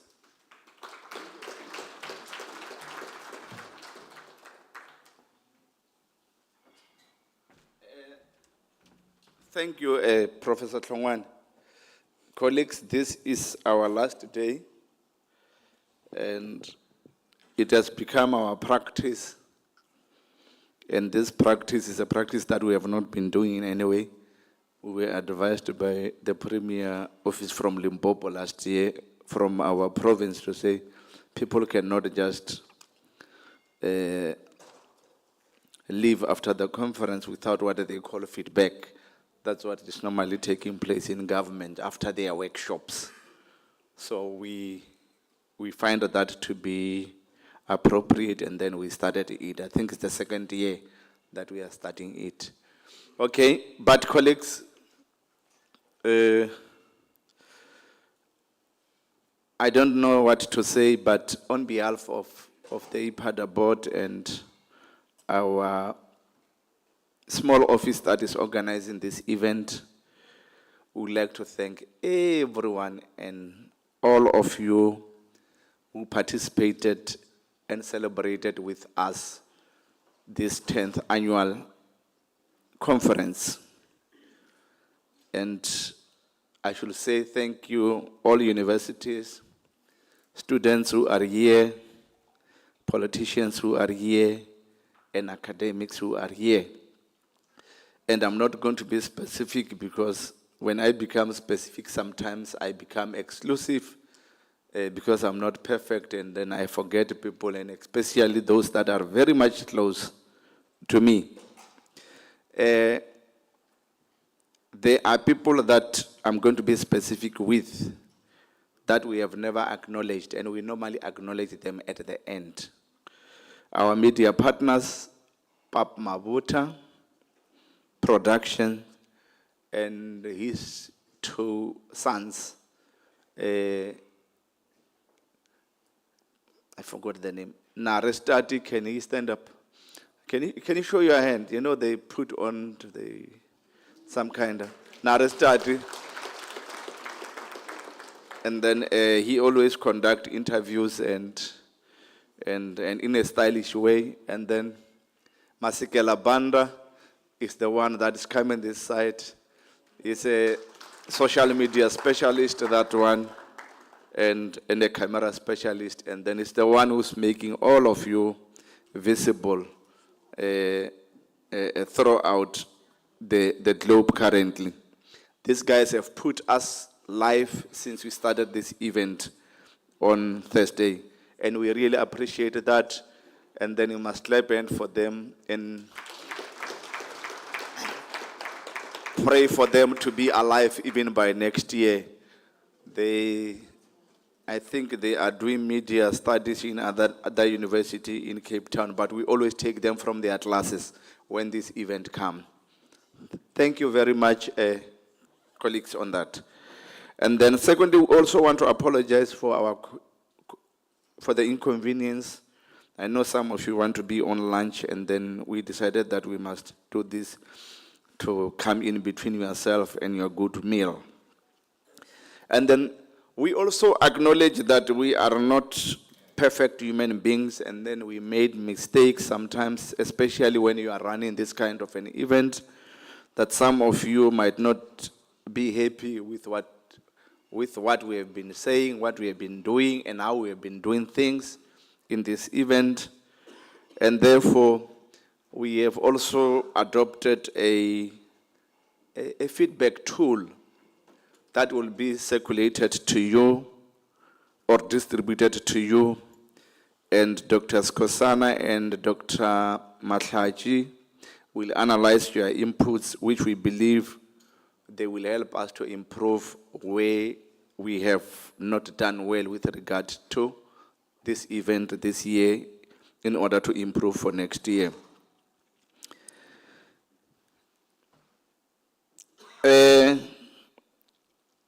You know, or those that have been continuously attending this conference, they know the vision of this academic association, the vision of knowledge production during our lifetime, and that we use conference attendance as part of the first peer review of the work that you are presenting.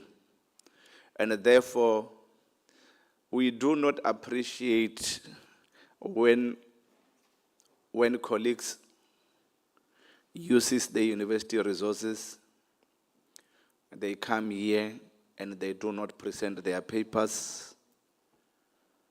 That's nothing that we can do about it, but we do not really appreciate it because we believe that everyone who's here is a person who wants to learn, a person who wants people to make inputs to your work.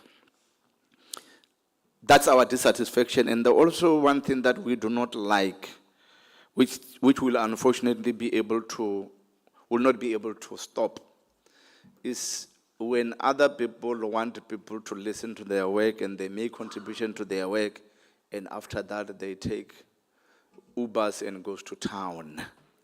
That is not part of our mission, it's not part of our vision why we are here. And I want to say to mentors, I believe there are mentors that are here with their students. Please make sure that when you come with your students, make sure that they do that, especially students. You know, we do not worry that much with established researchers when they do that, because, you know, we understand the complex of being a human being. But students, it's very much unwelcome if they are doing that, because they are here to learn. By right, they should not miss any session. So, colleagues, please, those who come with the students, make sure that that is adhered to. But we are also saying to established researchers, if you want people, it's very much unfair that people contribute to your work, you don't contribute to theirs. This year, we received quite a huge number of your papers for review. Normally, by this time, in all the years that we have passed, we will only be having 40 papers that have been sent for review or that have been submitted to us for review. But this year, as at the time that we arrive here, we have received around 182 papers that should be sent for review, but half of them are already at review, and others have received feedback.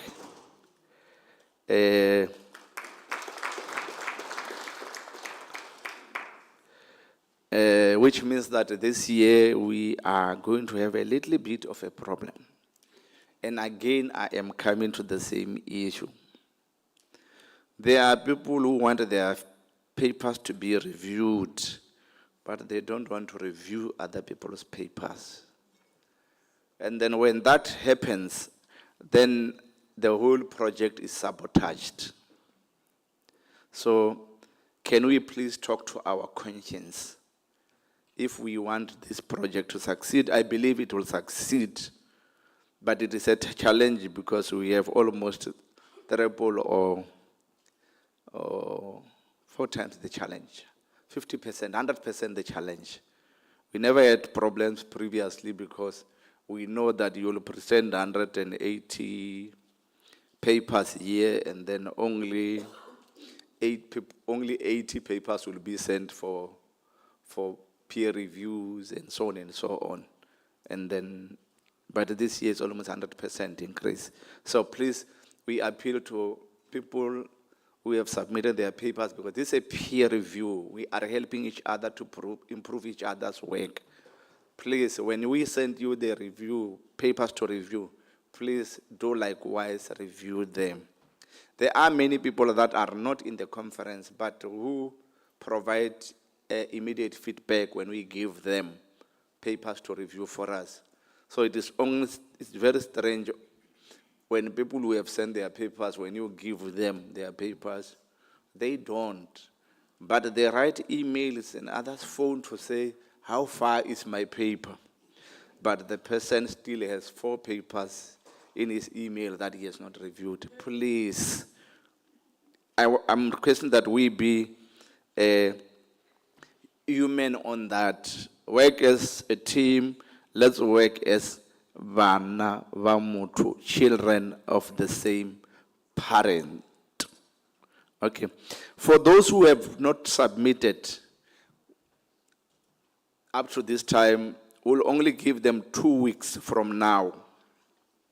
2 weeks from now. Those who have not submitted their full papers, we are only going to give them 2 weeks from now to submit, a failure of which after that we will not entertain any submission unless it is for a book project or a journal, but not for the conference proceedings.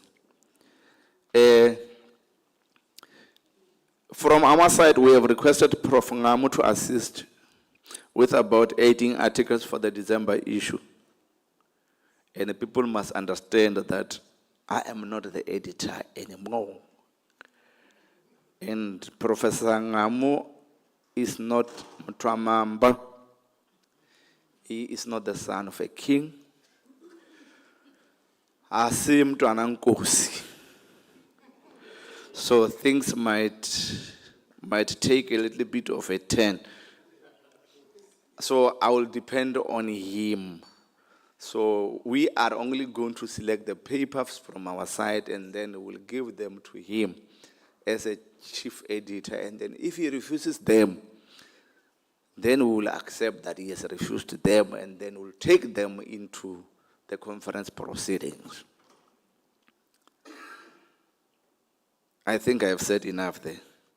So the conference fee, you must understand that the conference fee covers everything that we have consumed here, including ex gratia on the conference proceedings. So, so anything outside the conference proceedings, like the journal publication, the book project, and I'm saying this again, and I want to say it again, over and over and over again.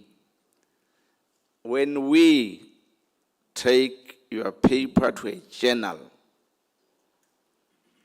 it is not covered by the conference proceedings.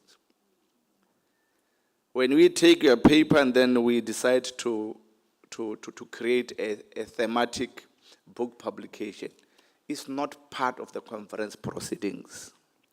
That one is a different arrangement and will communicate with authors. They will take the offer or they will not take the offer. Because even if I said it last year, there is another HOD from another university who said, when we have selected some of the papers to the journal, for a mere 2,500, people don't know that 2,500 is a history with me at the University of Limpopo. 2,500 has a history with me. A mere 2,500 that IPADA charges. A money that is less than when you send your article for someone to review. Someone phoned us to say it's double dipping. Then we said, okay, if it's double dipping, then okay, we'll remove your papers, then we'll take them to the conference proceeding. He said, no, keep them there. Then it's no longer double dipping at the same time. 2,500 rand.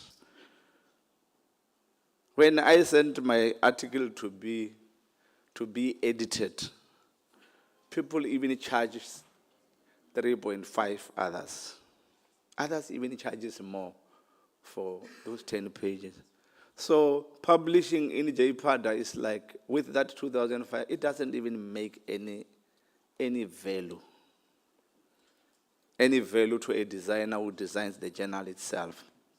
So I want people to understand that. And normally when we do a book project in the IPADA context, we work on the peer book project, and we even pay the reviewers, because a book project is something that is big. We pay the reviewers. Those that work with us know that we pay them when they have to read a book, because a book has 10 chapters. You cannot make a person to read it free. We pay those, even if it's not a huge honorarium, but we pay because we want people to do good work to us. And when we have completed, if universities that have contributed, we check the costs of the publication, of the design, the technical editing and editors, and then the universities that have published share the costs. Only our name appears there as a publisher, but there is nothing that we put as a commission to it. And I want people to understand that. It takes more than 90,000 to make a book. And I know many authors come to me and say, no, we want to publish a book. I don't know where they think I get 90,000 rand to. And often I have done them. All because of what I have said, that I am an everlasting prince who works for nothing. So I think you understand. I'm not going to be told about double dipping. Thank you very much. So, I'm not sure, but the conference proceedings, I'm not sure how many papers can we publish, but we normally put a quota of 100, but we will see. But it's not a problem. I know that not every, but with what you have submitted, I'm already afraid that it may seem the quota is exceeded. We'll see how to deal with that, especially for those that have submitted 2 papers. We cannot be able to put them in the same publication. That they must know. Lastly, our vision of scholarship contribution cannot be compromised, as we have promised before, and we are still promising that. And our duty remains to empower emerging scholars, be women and the youth. That is our primary business. And to create scholarship interaction between the emerging and the established one. And we give you an opportunity that if you are here, especially South Africans, academics, we have people from Botswana, we have people from Malawi, I think we even have Mesindoro from Zimbabwe. Those are the people that you can use as external examiners if you interact with them.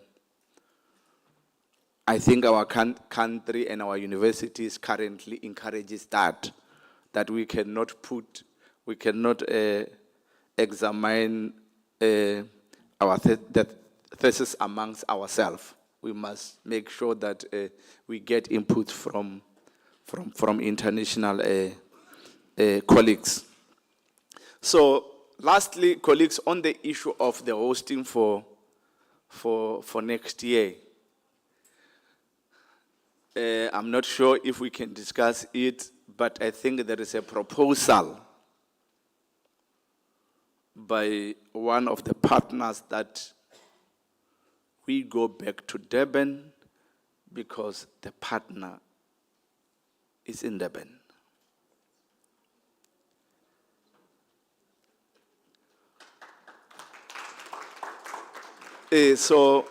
But if there is a contra, think into that, the other partner can suggest another place. If there is a contra, thinking about that, another partner can suggest. So are we agreeing that if they say Durban, we'll go to Durban? Is that the feeling of everyone? Yeah?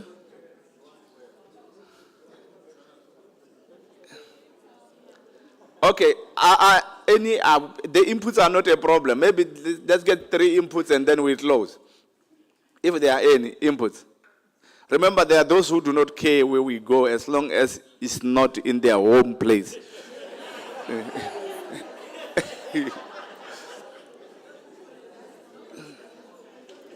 Hey, is there anyone who think that he or she can host IPADA somewhere? Eh? Joburg. Who said Joburg?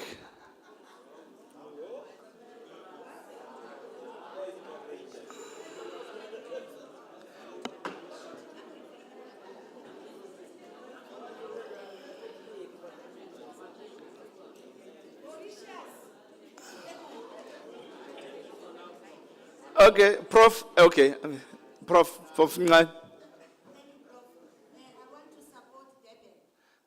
Okay, thank you very much. Thank you, Prof. Prof. Ngani support Durban. So are we saying Durban, all of us? Yes. Again. So we'll be going to KwaZulu-Natal for the second time. But remember, we are pulled by the partner. And colleagues, I should say, I have said everything that I was supposed to say. Then if there is something that I have not said, please, before I go down, can anyone say, because I don't want this, they say you forgot to. Then I will feel guilty because we'll never meet again, we'll only meet next year. Is there anyone who think I have said something, I have omitted something that I should have said? Eh? Is there anyone who think I failed to say something that I should have said? So if that is the case, colleagues, thank you very much, and we hope to see you again at eThekwini 2026. Thank you.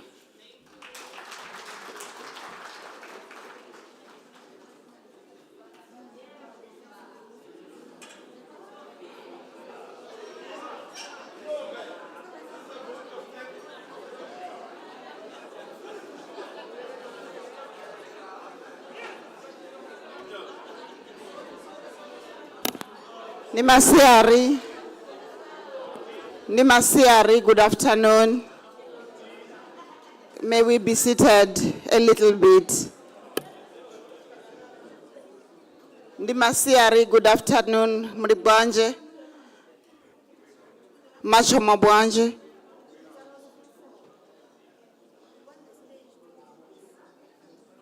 Okay. Where must I go?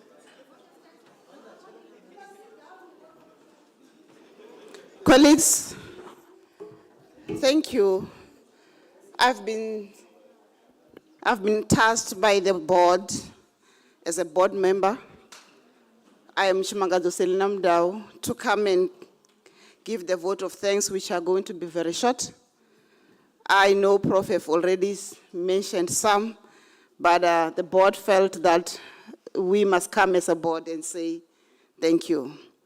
And to Prof Sibula, we have no words as a board to thank you enough, given the sacrifice that you have made to build this big African concept in IPADA and bringing together all the scholars in Africa to build and share knowledge in this platform where we are learning and growing every day.